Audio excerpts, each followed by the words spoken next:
Okay. Good evening. Online audible ആണോ?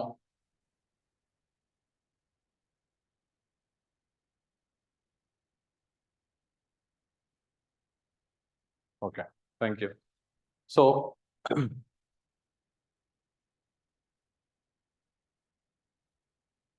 നമ്മൾ ഇന്നലെ ഡിസ്കസ് ചെയ്തിട്ടുണ്ടായിരുന്നത് was regarding that of family അല്ലേ?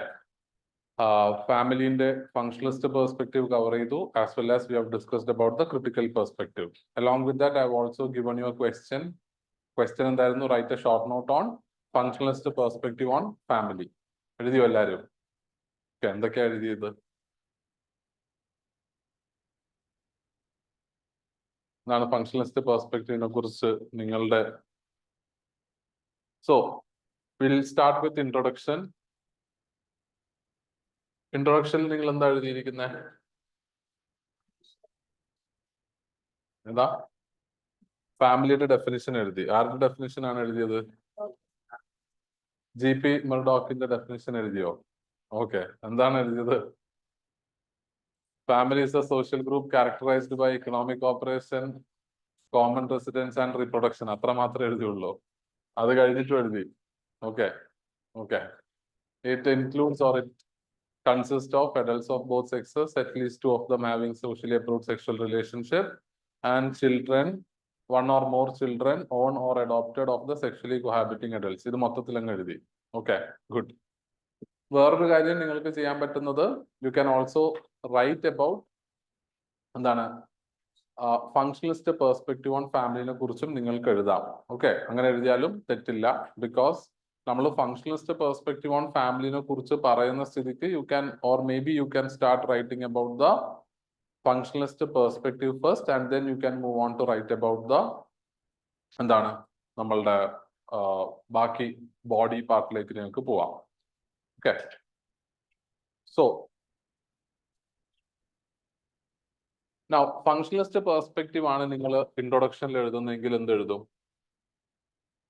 If suppose you are trying to explain what is functionalist perspective in the introduction, അങ്ങനെയാണെങ്കിൽ നിങ്ങളുടെ introduction എങ്ങനെയായിരിക്കും നിങ്ങൾ എഴുതുക? ഫങ്ഷണലിസ്റ്റ് പെർസ്പെക്റ്റീവ് എന്താണെന്നുള്ളത് എഴുതും. ഓക്കെ, എന്താണ് ഫങ്ഷണലിസ്റ്റ് പെർസ്പെക്റ്റീവ്?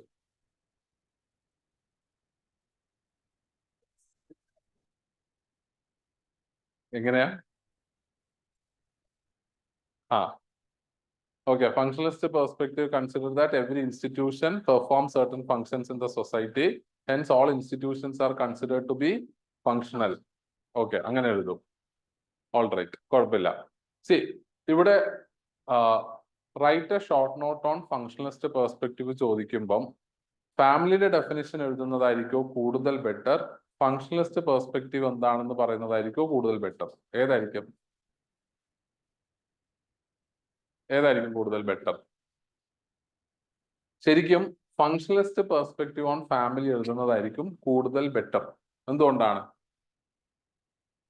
ക്വസ്റ്റ്യന്റെ ഡിമാൻഡ് അനുസരിച്ച് ഇപ്പൊ നിങ്ങൾ ആലോചിക്കുക. ഓക്കെ, നമ്മൾ എപ്പോഴും പറയുന്ന ഒരു കാര്യമാണ് there should be A flow in your answers. നിങ്ങൾ എഴുതുന്ന ആൻസേഴ്സിനകത്ത് ഒരു പ്രോപ്പർ ഫ്ലോ ഉണ്ടാവണം, ഒരു കണക്ഷൻ ഉണ്ടാവണം, അല്ലെ?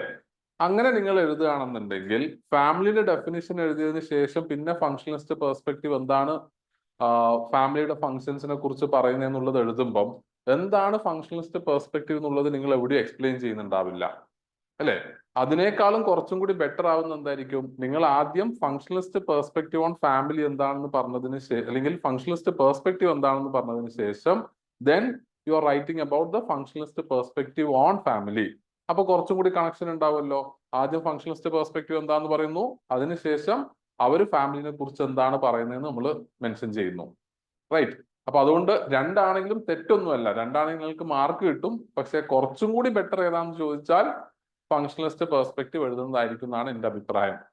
ഓക്കെ, സോ രണ്ടാണെങ്കിൽ നിങ്ങൾക്ക് മാർക്ക് കിട്ടും, അതിനകത്ത് സംശയമില്ല. പക്ഷെ ഇതാകുമ്പോൾ കുറച്ചും കൂടി ഒരു ഇന്റർ കണക്ഷൻ ഉണ്ടാവും നിങ്ങൾ എഴുതുന്ന ഇൻട്രൊഡക്ഷനും ബോഡിയും കൺക്ലൂഷനും ഒക്കെ തമ്മിൽ. ഇനി അത് കഴിഞ്ഞ് നിങ്ങൾ എന്ത് ചെയ്യുന്നു? ഹെഡിങ് കൊടുക്കുന്നു. എന്തായിരിക്കും ഹെഡിങ് കൊടുക്കുക? ഫങ്ഷണലിസ്റ്റ് പെർസ്പെക്റ്റീവ് ഓൺ ഫാമിലി എന്ന് നിങ്ങൾ ഹെഡിങ് കൊടുക്കുന്നു. എന്നിട്ട് നിങ്ങൾ എന്ത് എഴുതും? 4 functions mention by functionalist perspective എഴുതും. പിന്നെ കഴിഞ്ഞോ?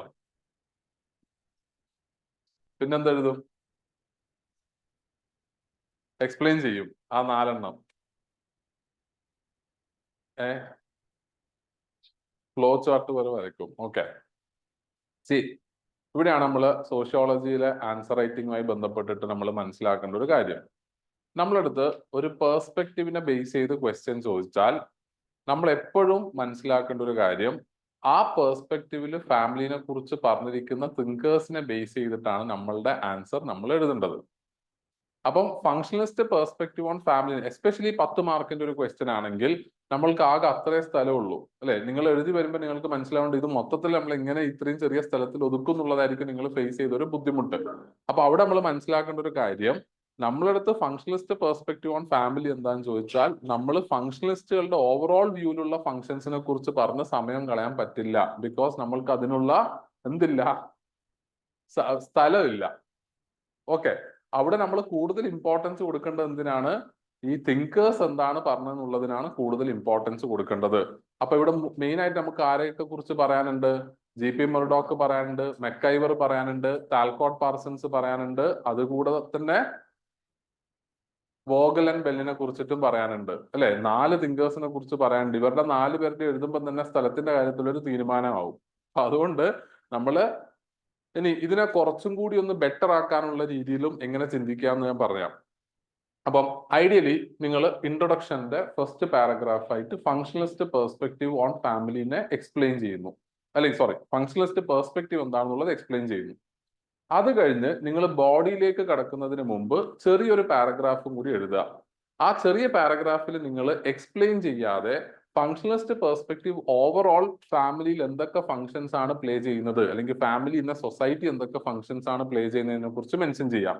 അപ്പൊ സെക്കൻഡ് പാരഗ്രാഫ് നിങ്ങൾ എന്ത് എഴുതുക? According to the functionalist, family performs important functions in society like biological function which is reproduction and sexual gratification, social functions which is socialization of children, അത് കഴിഞ്ഞിട്ട് psychological functions which provide emotional support to the members of family, and economic functions which is എന്താണ് providing resources to its members.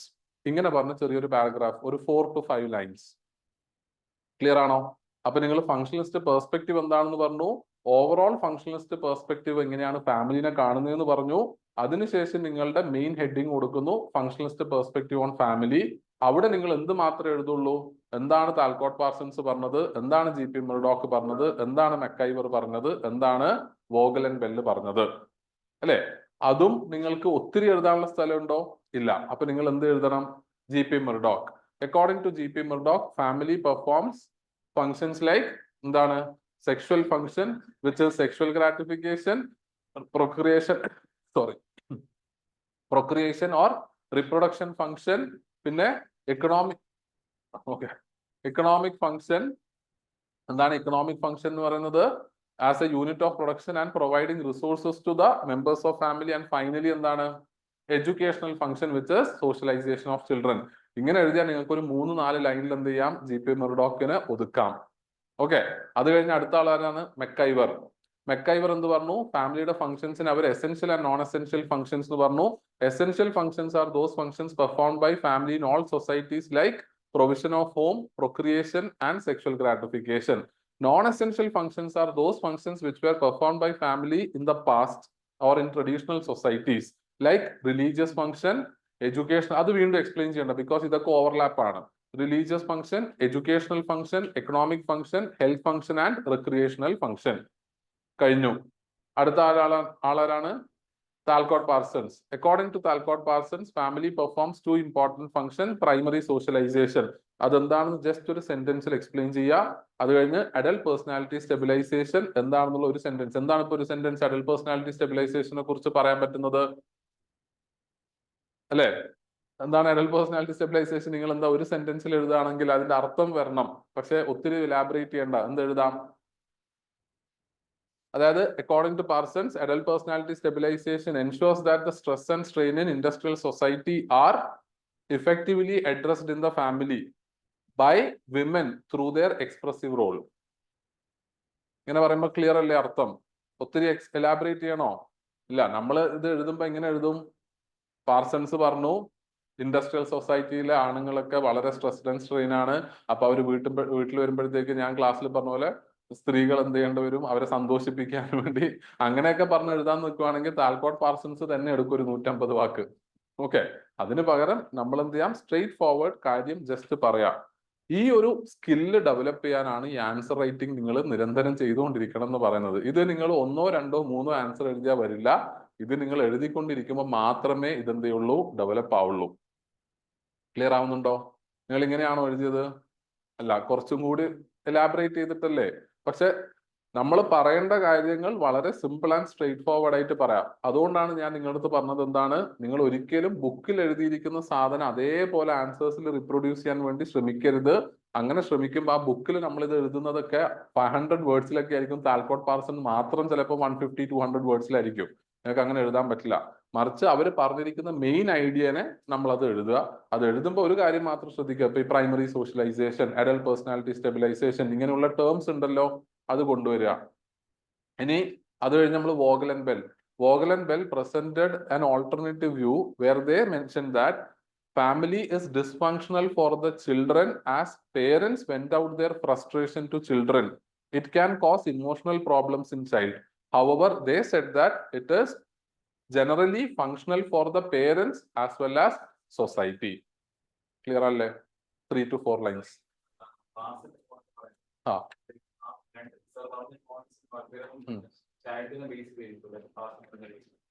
Parson പറഞ്ഞ ബേസിസിൽ നമ്മൾ ചൈൽഡിനെ എങ്ങനെ എഴുതാൻ?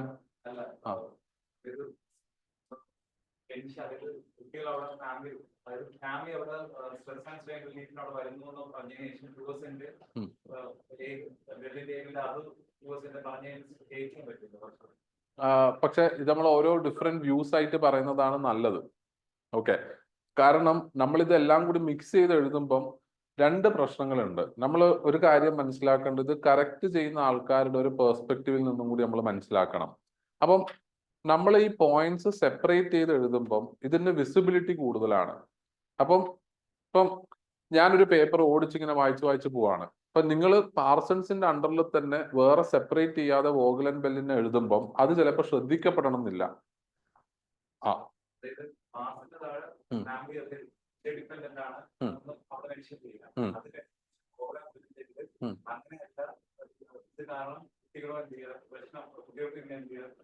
Psychological issues വരുന്നുണ്ടെന്ന് mention ചെയ്തു. Dysfunction എന്ന രീതിയിൽ മെൻഷൻ ചെയ്തു. അങ്ങനെ ഉദ്ദേശിച്ചത്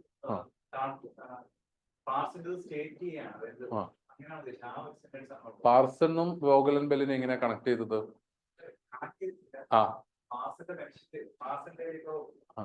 ചൈൽഡ് പ്രൈമറി സൊസൈറ്റിയുടെ കൾച്ചറൽ ആസ്പെക്ട് ചെയ്തിട്ടുണ്ട്. സെക്കൻഡ് ഡിസ്ഫങ്ഷന്റെ വോഗൽ ആൻഡ് ബെല്ലിന്റെ മെൻഷൻ ക്യൂസിന്റെ കൺക്ലൂഷൻ വരുന്നത് ഇതിനായിട്ട് റിലേറ്റ് ചെയ്തിട്ട്. ഓക്കെ,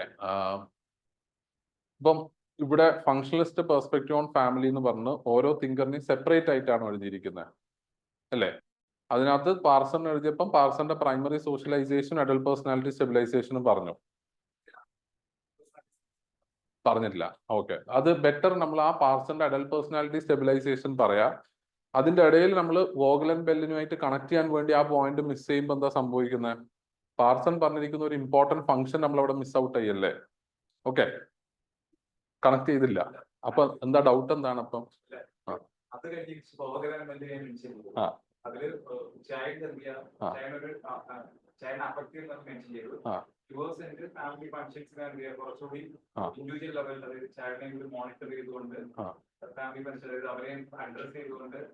വേ ഫോർവേഡ് അല്ലേ?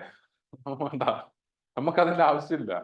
ഞാൻ അതാണ് ഫസ്റ്റ് ക്ലാസ്സിൽ തന്നെ പറഞ്ഞത്. അതായത് നമ്മൾ ആൻസർ എഴുതുന്ന സമയത്ത് നമ്മൾ ഇതൊക്കെ എഴുതിയിട്ട് ഒരു ഫ്യൂച്ചറിസ്റ്റിക് ആയിട്ട് ഫാമിലി ഇങ്ങനെയൊക്കെ ചൈൽഡിനെയും കൂടി ഒന്ന് നന്നാക്കണം എന്ന് പറയുമ്പോൾ അതൊരു സോഷ്യോളജിക്കൽ ഒരു സംഭവത്തിനകത്തല്ല നമ്മൾ വരുന്നത്. കാരണം സോഷ്യോളജിയിൽ ഏത് രീതിയിലാണെങ്കിലും ഓക്കെ, പേപ്പർ 2 മാത്രമേ കുറച്ച് അതിനകത്ത് ഡിഫറൻസ് ഉള്ളൂ. പേപ്പർ 1 നിങ്ങൾ ആൻസർ എഴുതുമ്പം ഒരു രീതിയിലും നിങ്ങൾ എന്ത് ചെയ്യേണ്ട ആവശ്യമില്ല, ഒരു കൺക്ലൂഷനിൽ വേ ഫോർവേഡ് കൊണ്ടുവരേണ്ട ആവശ്യം സോഷ്യോളജിയിലില്ല. കൺക്ലൂഷൻ എന്ന് പറയുന്നത് എന്തെങ്കിലും ഒരു വാല്യൂ അഡിഷൻ ആയിരിക്കണം. ഓക്കെ, ഇതിന്റെ കാര്യം ഞാൻ പറഞ്ഞപ്പോൾ ഇന്നലെ ഞാൻ പറഞ്ഞില്ലേ, നിങ്ങൾക്ക് 3 ഓപ്ഷനാണ് കൺക്ലൂഷനിൽ എഴുതാനുള്ളത്. ഈ മൂന്നിൽ ഏതെങ്കിലും ഒന്ന് വെച്ച് നിങ്ങൾ കൺക്ലൂഡ് ചെയ്യാം. ഒന്നുകിൽ എന്താണ് ഒരു ഓൾട്ടർനേറ്റീവ് ഐഡിയ, അല്ലെങ്കിൽ എന്താണ് ഏതെങ്കിലും ഒരു തിങ്കറിന്റെ ഒരു ബാലൻസ്ഡ് വ്യൂ പോയിന്റ്, അല്ലെങ്കിൽ മൂന്നാമത്തേതായിട്ട് നമ്മൾ എന്താ പറഞ്ഞത്, അതിന്റെ പ്രസന്റ് സിനാരിയോ എന്താണ്, കറന്റ് സിറ്റുവേഷൻ എന്താണ് ഫാമിലിയുടെ. ഈ മൂന്ന് രീതിയിലല്ലാതെ നമ്മളൊരു വേ ഫോർവേഡിഷ് ആയിട്ടുള്ള കൺക്ലൂഷൻ നമ്മൾ എഴുതണ്ട. അതത്ര റെക്കമെൻഡഡ് അല്ല when it comes to sociology. അപ്പൊ നമ്മൾ ഐഡിയലി ഇപ്പൊ ഈ പറഞ്ഞിരിക്കുന്ന 4 ആൾക്കാരുടെ വ്യൂ പോയിന്റ് പറയാം. ഇവിടെ 4 പേരും പറഞ്ഞിരിക്കുന്നത് അൾട്ടിമേറ്റ്ലി എന്താണ്, ഫാമിലി ഫങ്ഷണൽ ആണെന്നുള്ളതാണ്. അപ്പം ഈ 4 പേരുടെ വ്യൂ കഴിഞ്ഞിട്ട് നമ്മൾ കൺക്ലൂഷൻ എഴുതുമ്പോൾ നമ്മൾ എന്ത് എഴുതണം, ഈവൻ ദോ ഫാമിലിനെ കുറിച്ച് ഫങ്ഷണലിസ്റ്റ് പെർസ്പെക്റ്റീവ് അതിന്റെ ഫങ്ഷൻസ് മാത്രമേ ഡിസ്കസ് ചെയ്തുള്ളൂ എങ്കിലും ക്രിട്ടിക്കൽ തിങ്കേഴ്സ് പറയുന്നത് എന്താണ്, family is dysfunctional because family over burdened ആണ്. ഇത് നമ്മൾ ജസ്റ്റ് ഇങ്ങനെ മെൻഷൻ ചെയ്ത് പോയാൽ മതി, അതിനെ എക്സ്പ്ലെയിൻ ചെയ്യാൻ നിൽക്കണ്ട. അപ്പൊ ഇത്രയും സമയം നമ്മൾ ഫങ്ഷൻസ് പറഞ്ഞില്ലേ, അപ്പൊ കൺക്ലൂഷനിൽ നമ്മൾ എന്താ എഴുതാൻ പോകുന്നത്, even though functionalist perspective focus just on the functions of family, however critical perspective mention that family is dysfunctional because എന്താണ്, എന്തൊക്കെയാണ് നമ്മൾ പറഞ്ഞത്, it leads to lack of development of self അല്ലെ, it is over burdened. And third one നമ്മൾ എന്ത് പറഞ്ഞു, it act as an ideological conditioning device. ഈ മൂന്നെണ്ണം നമ്മൾ കോമേർട്ട് എഴുതി പോയാൽ മതി. അതാകുമ്പോൾ നമ്മളെ ആൻസർ ഹോളിസ്റ്റിക് ആണ്. സ്റ്റാർട്ടിങ് വിത്ത് എന്താണ് ഫങ്ഷണലിസ്റ്റ് പെർസ്പെക്റ്റീവ്, അത് കഴിഞ്ഞ് ഫങ്ഷണലിസ്റ്റ് പെർസ്പെക്റ്റീവ് ഓൺ ഫാമിലി എന്താണെന്നുള്ളത് ഒരു പാരഗ്രാഫ്, അത് കഴിഞ്ഞ് ഫങ്ഷണലിസ്റ്റ് പെർസ്പെക്റ്റീവ് ഓൺ ഫാമിലി എന്നുള്ള ഹെഡിങ്, 4 ആൾക്കാരുടെ വ്യൂ, ഇനി കൺക്ലൂഡ് ചെയ്യുമ്പോൾ അതിന്റെ ഡിസ്ഫങ്ഷൻസ്. മനസ്സിലായില്ലേ? ക്ലിയർ? ഇതാണ് കൂടുതൽ അട്രാക്റ്റീവ് ആയിട്ടുള്ള ഒരു ആൻസർ. ക്ലിയർ ആണോ? അത് നിങ്ങൾക്ക് പോസിബിൾ ആണ്. അതായത് നിങ്ങൾ ഈ 3 പേരെ എന്ത് ചെയ്യാം, നിങ്ങൾക്ക് വേണമെന്നുണ്ടെങ്കിൽ ബോഡിയിൽ എഴുതിയിട്ട് വോഗൽ ആൻഡ് ബെല്ലിനെ നിങ്ങൾക്ക് എന്ത് ചെയ്യാം, വേണമെങ്കിൽ കൺക്ലൂഷനിൽ കൊണ്ടുവരാം. ബിക്കോസ് വോഗൽ ആൻഡ് ബെല്ലിന്റെ ഐഡിയ എന്താണ്, കുറച്ചും കൂടി ഡിസ്ഫങ്ഷൻസും കൂടി മിക്സ് ചെയ്യുന്നുണ്ട് എന്നുള്ളത് കൊണ്ട് വേണമെങ്കിൽ അതിനെ കൺക്ലൂഷനിൽ കൊണ്ടുവരാം. ഓക്കെ, പക്ഷെ നമുക്ക് 4 തിങ്കേഴ്സേ ഉള്ളൂ. ആ 4 തിങ്കേഴ്സിന് എഴുതാനുള്ള സ്ഥലം ഉണ്ടെങ്കിൽ അവരെ 4 പേരെയും ബോഡിയിൽ ഇട്ടിട്ട് വോഗൽ ആൻഡ് ബെല്ലിന് പകരം ക്രിട്ടിക്കൽ തിങ്കേഴ്സിന്റെ വ്യൂ പോയിന്റ്സ് ഡിസ്ഫങ്ഷൻസ് ആയിട്ട് പറയുന്നതായിരിക്കും കുറച്ചും കൂടി ബെറ്റർ. ഓക്കെ, ക്ലിയർ ആണോ? പക്ഷെ വോഗൽ ആൻഡ് ബെല്ല് എഴുതിയാലും തെറ്റില്ല, അതും അത്യാവശ്യം ഓക്കെ ആണ്. പക്ഷെ മറ്റേതാവുമ്പം ബോഡിയിൽ ആകെ 3 തിങ്കേഴ്സേ ഉള്ളൂ, അല്ലെങ്കിൽ 3 വ്യൂ പോയിന്റ്സേ ഉള്ളൂ. അതാകുമ്പോൾ 4 വ്യൂ പോയിന്റ്സ് നമുക്ക് ആഡ് ചെയ്യാം. ഓക്കെ, ക്ലിയർ അല്ലേ? ഐഡിയ മനസ്സിലായോ? നീ സംശയം ഉണ്ടോ? നിങ്ങൾക്ക് എഴുതുമ്പോൾ ഉണ്ടായിരുന്ന പ്രശ്നം എന്താണ്, മെയിൻ ആയിട്ട് ഉണ്ടായിരുന്ന പ്രശ്നം? ഒന്ന്, നിങ്ങൾ പഠിച്ചു പക്ഷെ എഴുതുമ്പം ചില സാധനങ്ങൾ കണക്ട് ചെയ്യാൻ പറ്റുന്നില്ല, അല്ലെങ്കിൽ എഴുതുമ്പം കുറച്ചൊരു ബുദ്ധിമുട്ട് ഫേസ് ചെയ്യാം. രണ്ടാമത്തെ കാര്യം, ഇതെങ്ങനെ ഇത്രയും ചുരുക്കി എഴുതുന്നുള്ളതിന്റെ ഒരു പ്രശ്നം. എഴുതി വരുമ്പോഴത്തേക്ക് നമ്മൾ എങ്ങനെ എഴുതിയാലും ഒരു തിങ്കറിനെ തന്നെ ഒരു 1/2 പേജ് 3/4 പേജ് എടുക്കുന്ന ഒരു അവസ്ഥ ഉണ്ടാവാം അല്ലെ. പിന്നെ കൺക്ലൂഷൻ എന്ത് എഴുതുന്നുള്ളതിനെ കുറിച്ച് ചില കൺഫ്യൂഷൻ ഉണ്ടാവാം, റൈറ്റ്? പിന്നെ അങ്ങോട്ട് ഒരു സ്മൂത്ത് ആയിട്ട് എഴുതാൻ പറ്റുന്നില്ല, അവിടെ ഇവിടെയൊക്കെ ബ്ലോക്ക് ആവുന്നു. ഇതൊക്കെ അല്ലേ പ്രശ്നം? ഒന്നും പേടിക്കാനില്ല, നോർമലാണ്.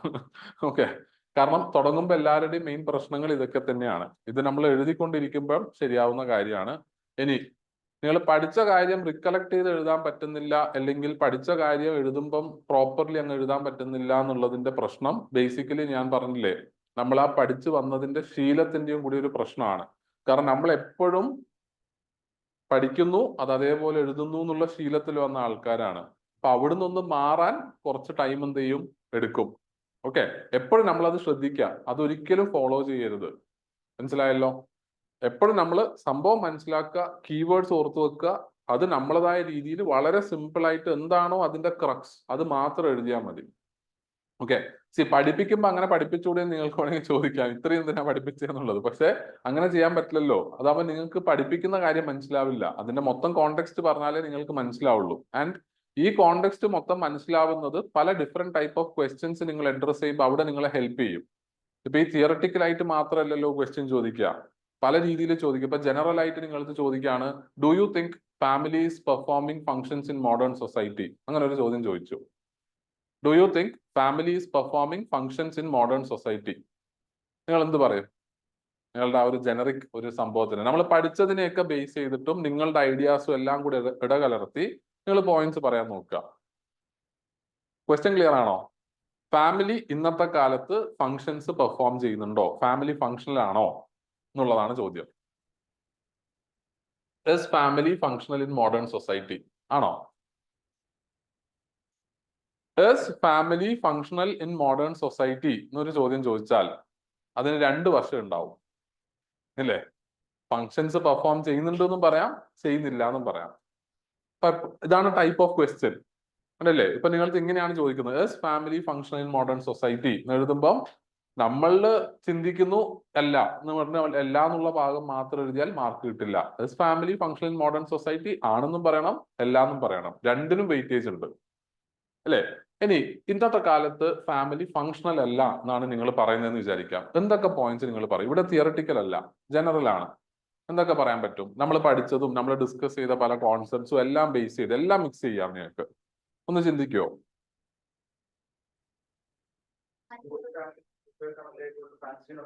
ആ, അത് ചേഞ്ചസ് ഇൻ ഫാമിലി അല്ലേ? ഞാൻ ചോദിക്കുന്നത് ഫാമിലി ഫങ്ഷണൽ ആണോ? ഫാമിലി ഫങ്ഷണൽ ആണോ എന്ന് ചോദിക്കുന്നതിന്റെ അർത്ഥം എന്താണ്? ഇന്ന് ഫാമിലി ചെയ്യേണ്ടതായ ഫങ്ഷൻസ് ചെയ്യുന്നുണ്ടോ എന്നുള്ളതാണ്.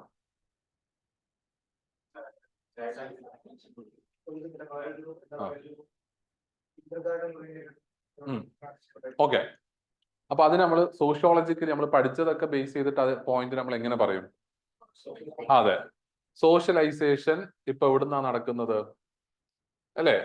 വേരിയസ് അതർ ഇൻസ്റ്റിറ്റ്യൂഷൻസ് സൊസൈറ്റിയിൽ വന്നു. ആ ഇൻസ്റ്റിറ്റ്യൂഷൻസ് ആണ് സോഷ്യലൈസേഷൻ ഫംഗ്ഷൻ ഓഫ് ഫാമിലി ഇപ്പം നടത്തുന്നത്. അതുകൊണ്ട് ഫാമിലി ഇപ്പൊ ഫംഗ്ഷൻ ചെയ്യുന്നുണ്ടോ? ഇല്ല. അടുത്തത് എക്കണോമിക് ഫങ്ഷൻസ് അല്ലേ? അപ്പൊ നമുക്ക് അവിടെ എന്ത് പറയാൻ പറ്റും? ഇന്നത്തെ കാലത്ത് എക്കണോമിക് ഫങ്ഷൻസ് മൊത്തത്തിൽ പെർഫോം ചെയ്യുന്നത് ആരാണ്? ഫാമിലി അല്ല, മറിച്ച് ആരാ? എക്കണോമിക് ഇൻസ്റ്റിറ്റ്യൂഷൻസ് ഉണ്ട്, ബിസിനസ്സസ് വന്നിട്ടുണ്ട്, ഇൻഡസ്ട്രീസ് വന്നിട്ടുണ്ട്. പ്രൊഡക്ഷൻ നടക്കുന്നത് എവിടെയാണ്? ഇൻഡസ്ട്രീസിലാണ്. പഴയ പോലെ ഫാമിലി ഒരു യൂണിറ്റ് ഓഫ് പ്രൊഡക്ഷനോ ഒരു എക്കണോമിക് യൂണിറ്റോ അല്ല, മറിച്ച് ഒരു റെസിഡൻഷ്യൽ യൂണിറ്റ് മാത്രമാണ് അല്ലെ? ഒരു സൈക്കോളജിക്കൽ ഓർ സോഷ്യൽ യൂണിറ്റ് മാത്രമാണ്, അല്ലാതെ അവിടെ ഒരു എക്കണോമിക് യൂണിറ്റിന്റെ ആസ്പെക്ട് ഇല്ല. അപ്പൊ ഫാമിലി ഫങ്ഷൻസ് പെർഫോം ചെയ്യുന്നുണ്ടോ? ഇല്ല. മൂന്നാമത്തത് ആലോചിക്കുക. നിങ്ങള് ബയോളജിക്കൽ ഫങ്ഷൻസിനെ കുറിച്ച് ആലോചിക്കുക. ബയോളജിക്കൽ ഫങ്ഷൻസിന്റെ കേസിൽ നമുക്ക് എന്തൊക്കെ പറയാൻ പറ്റും? റീപ്രൊഡക്ഷന്റെ കേസിൽ ഇപ്പം സർഗസി പോലുള്ള ഇൻസ്റ്റിറ്റ്യൂഷൻസ് വന്നതുകൊണ്ട് തന്നെ ഫാമിലി ആ ഫങ്ഷൻ ചെയ്യുന്നുണ്ടെന്ന് പറയാൻ പറ്റുമോ?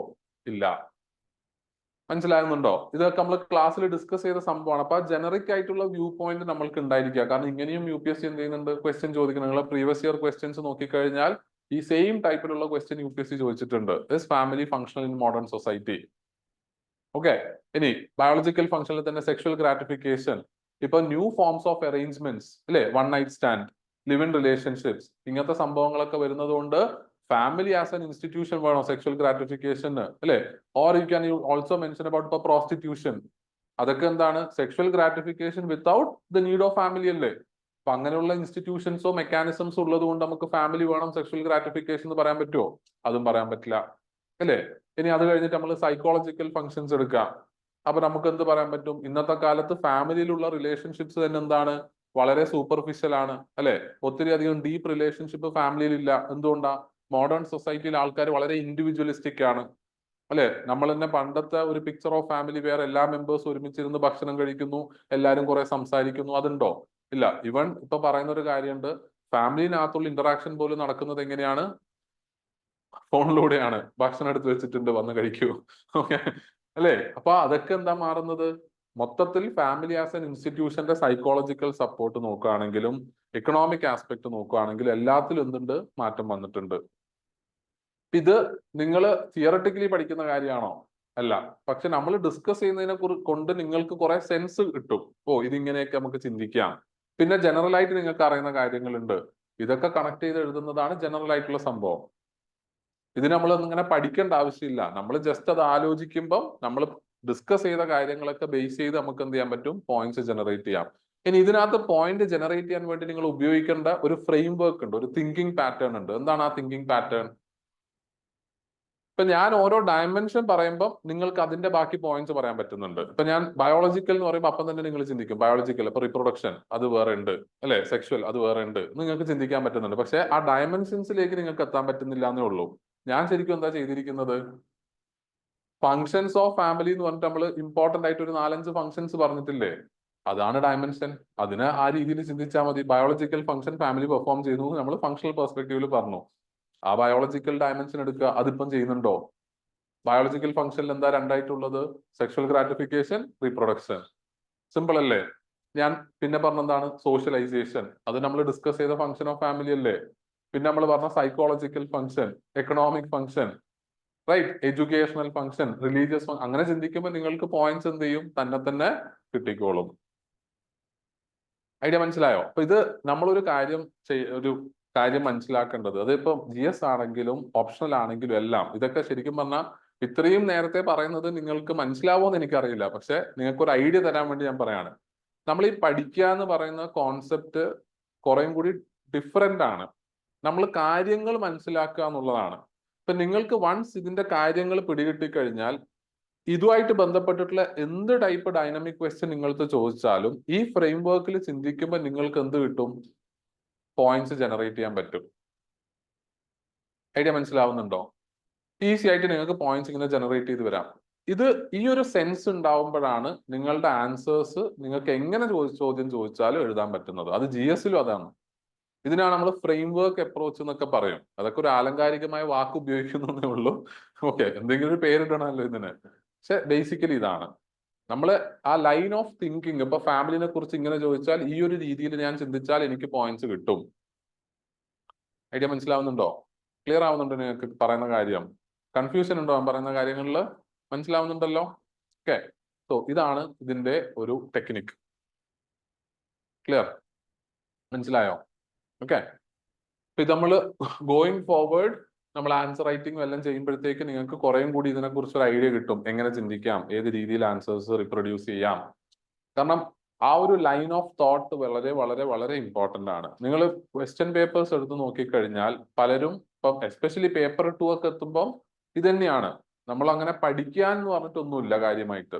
ഇപ്പൊ നമ്മളുടെ ഈ എൻറ്റയർ ക്ലാസ്സസ് എടുത്തു കഴിഞ്ഞാൽ അറൌണ്ട് ലൈക്ക് 6 months ആണ് ക്ലാസ്സസ് എന്ന് പറഞ്ഞു. ഓക്കെ, ഈ 6 months ശരിക്കും പറഞ്ഞാൽ അറൌണ്ട് 4 to 4.5 months പേപ്പർ 1 ആണ്. ഓക്കെ, പേപ്പർ 2 നിങ്ങൾക്ക് 1.5 months ഹാർഡ്ലി അത്രയേ ഉണ്ടോ, 1.5 to 2 months ഇടയിൽ. ഓക്കെ, എന്തുകൊണ്ട് അങ്ങനെ വരുന്നതെന്ന് അറിയോ? പേപ്പർ 2 വളരെ കുറച്ച് ഭാഗങ്ങളെ നിങ്ങൾക്ക് പഠിക്കാനായിട്ട് തിയറട്ടിക്കലി ഉള്ളൂ, പഠിപ്പിക്കാനും അത്രേ ഉള്ളൂ. ബാക്കി എന്താണ്? നമ്മൾ ഈ എൻറ്റയർ പഠിച്ച സാധനങ്ങൾ ഇതുപോലെ സർട്ടൻ ഫ്രെയിം വർക്ക് ഇല്ലേ, നമ്മൾ ചിന്തിക്കേണ്ട രീതി, ഇങ്ങനെ ചിന്തിച്ചാൽ ഇതിനെക്കുറിച്ച് എനിക്കൊരു 10 പോയിന്റ് കിട്ടും. അത് വെച്ച് നമ്മൾ പഠിച്ച ആ സോഷ്യോളജിക്കൽ കോൺസെപ്റ്റ്സിലൂടെ ചിന്തിച്ച് പോയിന്റ്സ് കൊണ്ടുവരിക. അതുകൊണ്ട് തന്നെ എന്താണ്, പേപ്പർ 2 വളരെ കംഫർട്ടബിൾ ആണ് എല്ലാവർക്കും. രണ്ട് രീതിയിലാണ്. നമ്മളിവിടെ ടെസ്റ്റ് സീരീസ് നടത്തുമ്പം കുറെ സ്റ്റുഡൻസ് ഒക്കെ ഇങ്ങനെ പുറത്തുനിന്നുള്ള ഇൻസ്റ്റിറ്റ്യൂട്ടിൽ നിന്നൊക്കെ വന്ന സ്റ്റുഡൻസ് ഉണ്ടാവും. അപ്പൊ അവര് ആദ്യം നമ്മളടുത്ത് പറയുന്ന കാര്യം എന്താണെന്നറിയോ? എനിക്ക് പേപ്പർ 1 കുഴപ്പമില്ല, പേപ്പർ 2 ആണ് കുറച്ച് പ്രശ്നം. കാരണം പേപ്പർ 2 നിങ്ങൾ നോക്കിക്കഴിഞ്ഞാൽ ഇന്ത്യയിൽ എവിടെയും തന്നെ ഈ പറയുന്ന ഡൈനമിക് ആയിട്ടുള്ള കാര്യങ്ങൾ കവർ ചെയ്യുന്ന രീതിയിലുള്ള കണ്ടന്റ് നിങ്ങൾക്ക് കിട്ടില്ല. ഇനി കണ്ടന്റ് കിട്ടിയാൽ അതിനെ കൊണ്ട് ഗുണമില്ല. കാരണം UPSC ഓരോ വർഷവും അതിനെ മാറ്റി മറിച്ചൊക്കെ ചോദിക്കും. അത് അങ്ങനെ പഠിക്കേണ്ട സംഭവമല്ല. മനസ്സിലായോ? അത് നമ്മൾ എന്താണ്, നമ്മൾ ആ ഒരു ലൈൻ ഓഫ് തിങ്കിങ് ഡെവലപ്പ് ചെയ്താൽ നമുക്ക് ഈസി ആയിട്ട് ക്രാക്ക് ചെയ്യാൻ പറ്റുന്ന സംഭവമാണ്. പക്ഷേ ഈ സ്റ്റുഡൻസ് വരുമ്പം ഇവർക്ക് അതിനൊരു പ്രോപ്പർ കണ്ടന്റ് ഇല്ലാത്ത പോലെ തോന്നുകൊണ്ടും അതങ്ങനെ നമ്മൾ പ്രത്യേകിച്ച് പഠിച്ചിട്ടില്ല എന്നൊക്കെ തോന്നുന്നുകൊണ്ട് ഇവർ വിചാരിക്കും നമുക്ക് ഭയങ്കര ബുദ്ധിമുട്ടുള്ളത് ആ ഭാഗമാണ്. പേപ്പർ 1 നമ്മളത് നോട്ട് ഉണ്ട്, അത് നേർക്ക് പഠിക്കുക, അത് എഴുതുക, അത്രേ ഉള്ളൂ. പക്ഷെ പേപ്പർ 2ന്റെ ടെസ്റ്റുകൾ തുടങ്ങി ഒരു രണ്ടാമത്തെ സെക്ഷണൽ ടെസ്റ്റ് ഒക്കെ തീരുമ്പോഴത്തേക്ക് ഇവർ വന്നിട്ട് പറയും പേപ്പർ 2 കുഴപ്പമില്ല, ഭയങ്കര കോൺഫിഡന്റ് ആണ്, പക്ഷെ പേപ്പർ 1 ആണ് ഇപ്പം പേടി എന്ന് പറയും. എന്തുകൊണ്ട് അങ്ങനെ പറയുന്നത്? ബേസിക്കലി അവർക്ക് ഇതിന്റെ ഒരു നാക്ക് കിട്ടുമോ, ഇതിപ്പോ ഇങ്ങനെ ചിന്തിച്ചാൽ മതി, ഇത്രേ ഉള്ളൂ, ഇത് ഈ ഒരു ഫ്രെയിം വർക്കിൽ ചിന്തിച്ചു കഴിഞ്ഞാൽ നമുക്ക് ഇഷ്ടം പോലെ പോയിന്റ്സ് കിട്ടും, അതിൽ കുറച്ച് എക്സാമ്പിൾസ് ആഡ് ചെയ്ത് നമ്മൾ എഴുതേണ്ട ആവശ്യമുള്ളൂ. അവർക്ക് ആ ഒരു ഐഡിയ മനസ്സിലാവുമ്പോൾ അവർക്ക് പേപ്പർ 2 എളുപ്പമാവും. കാരണം അധികം പണിയെടുക്കാനില്ല. മനസ്സിലായല്ലോ? പക്ഷെ അപ്പൊ അവർ ആലോചിക്കും അയ്യോ പേപ്പർ 1 ഇത്രയും ഞാൻ പഠിച്ചെഴുതണ്ടേ, ഇതേപോലെ പേപ്പർ 1 ആയിരുന്നെങ്കിൽ എന്ത് സമാധാനമായിരുന്നു എന്നുള്ള രീതിയിലാണ് അവർ ചിന്തിക്കുന്നത്. ഇതാണ് ഇതിന്റെ ഒരു കാര്യം. അപ്പം ഇത് നിങ്ങൾ GS-ലാണെങ്കിലും അത് ഏത് സബ്ജക്ട് നിങ്ങൾ എടുത്തോ ആ സബ്ജക്ട്സിലൊക്കെ നിങ്ങൾക്ക് എന്ത് ചെയ്യാൻ പറ്റും, ഇതേപോലെ ഫ്രെയിം വർക്ക്സ് വെച്ച് ചിന്തിക്കാൻ പറ്റും. ഈ മെയിൻസ് പാസ്സാവുന്ന ആൾക്കാരുടെ ഒക്കെ നിങ്ങൾ ഇന്റർവ്യൂസ് ഒക്കെ കാണുമ്പം അവരിങ്ങനെ പറയുന്നുണ്ടാവും നമ്മൾ കുറച്ച് ഡയമെൻഷൻസ് പ്രിപ്പയർ ചെയ്ത് വെക്കാറുണ്ട്, അല്ലെങ്കിൽ കുറച്ച് ഫ്രെയിം വർക്ക്സ് ഉണ്ടായിരുന്നു, അപ്പൊ അത് വെച്ച് ചിന്തിച്ച് പോയിന്റ്സ് ജനറേറ്റ് ചെയ്യും. അത് തന്നെയാണ് എല്ലാവരും ചെയ്യുന്നത്. അപ്പൊ അത് എഫക്റ്റീവ്ലി ചെയ്യുന്നവർക്ക് കൂടുതൽ മാർക്ക് മെയിൻസിന് കിട്ടും. മനസ്സിലാവുന്നുണ്ടോ? ഓക്കെ, ഓരോ സ്റ്റേജിനും ഓരോ ഡിഫറെന്റ് ആയിട്ടുള്ള ടാക്ടിക്സും സ്ട്രാറ്റജിയാണ് ആവശ്യം. മെയിൻസിന്റെ സ്ട്രാറ്റജി ആൻഡ് ടാക്ടിക്സ് എന്ന് പറയുന്നത് എന്താണ്? നമുക്ക് ഏതാണ്ടൊക്കെ അറിയുന്ന ഒരു ടോപ്പിക്കിനെ കുറിച്ച് വളരെ ഡിഫറെന്റ് ആയിട്ട് UPSC ചോദിക്കും. അത് ഡെഫിനറ്റ്ലി അവർ അങ്ങനെ തന്നെ ചോദിക്കുള്ളൂ. അത് നമ്മളെ നോളജ് വെച്ച് അത് അപ്ലൈ ചെയ്ത് നമ്മൾ അതിനെ എഴുതുക. അവിടെ നമ്മൾ എന്ത് ചെയ്യണം? ബ്രോഡർ ആയിട്ട് തിങ്ക് ചെയ്യണം. നമ്മൾ അതിനെ ഞാൻ പറഞ്ഞതുപോലെ സൂം ഇൻ ചെയ്ത് അയ്യോ ഇതിനെക്കുറിച്ച് ഞാൻ ബുക്കിൽ എവിടെ എന്താ പഠിച്ചതെന്ന് നോക്കിക്കഴിഞ്ഞാൽ ഒരു സ്ഥലത്ത് നമ്മൾ അത് സ്പെസിഫിക്കലി പഠിച്ചിട്ടുണ്ടാവില്ല. പക്ഷെ നിങ്ങൾക്ക് അറിയുന്ന മൊത്തം കാര്യങ്ങൾ വെച്ച് നിങ്ങൾക്ക് ആ ആൻസർ എളുപ്പത്തിൽ എഴുതാൻ പറ്റും. പക്ഷെ നമ്മൾ എന്ത് ചെയ്യും? നമ്മൾ ബുക്കിൽ ഇത് പഠിച്ചില്ലല്ലോ എന്ന് ആലോചിച്ച് ടെൻഷൻ അടിക്കും. അങ്ങനെ ടെൻഷൻ അടിച്ച് അതിനെക്കുറിച്ച് ഇങ്ങനെ ഞാൻ എവിടെയെങ്കിലും ഇതിനെക്കുറിച്ച് വായിച്ചോ എന്നൊക്കെ ആലോചിക്കുമ്പോഴത്തേക്ക് നിങ്ങൾക്ക് അതിൽ പോയിന്റ്സ് ഒന്നും കിട്ടില്ല. പക്ഷെ നിങ്ങൾ അവിടുന്ന് ഒന്നും കൂടി ഒന്ന് സൂം ഔട്ട് ചെയ്ത് എനിക്കറിയുന്ന കാര്യങ്ങളൊക്കെ വെച്ച് ഇതിനകത്ത് എന്തൊക്കെ എഴുതാം എന്ന് ചിന്തിക്കാൻ തുടങ്ങുമ്പോൾ നിങ്ങൾ ആൻസേഴ്സിൽ പോയിന്റ്സ് വരാൻ തുടങ്ങും.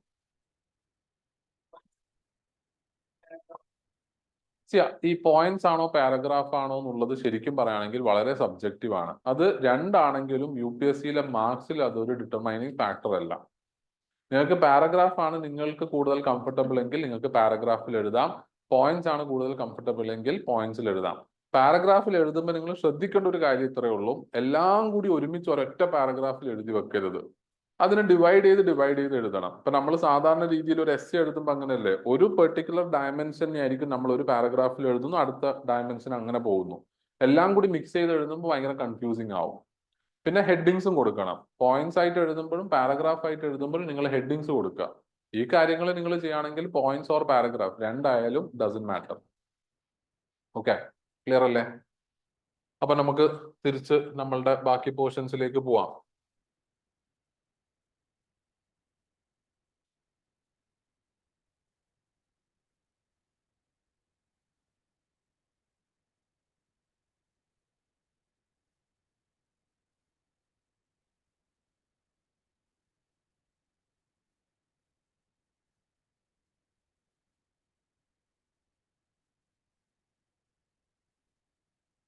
സോ ഇന്നലെ നമ്മൾ ക്രിട്ടിക്കൽ പെർസ്പെക്റ്റീവ് വരെ ഡിസ്കസ് ചെയ്തു. ഇന്ന് നമ്മൾ ഇനി ഡിസ്കസ് ചെയ്യാൻ പോകുന്നത് is regarding that of Marxist perspective.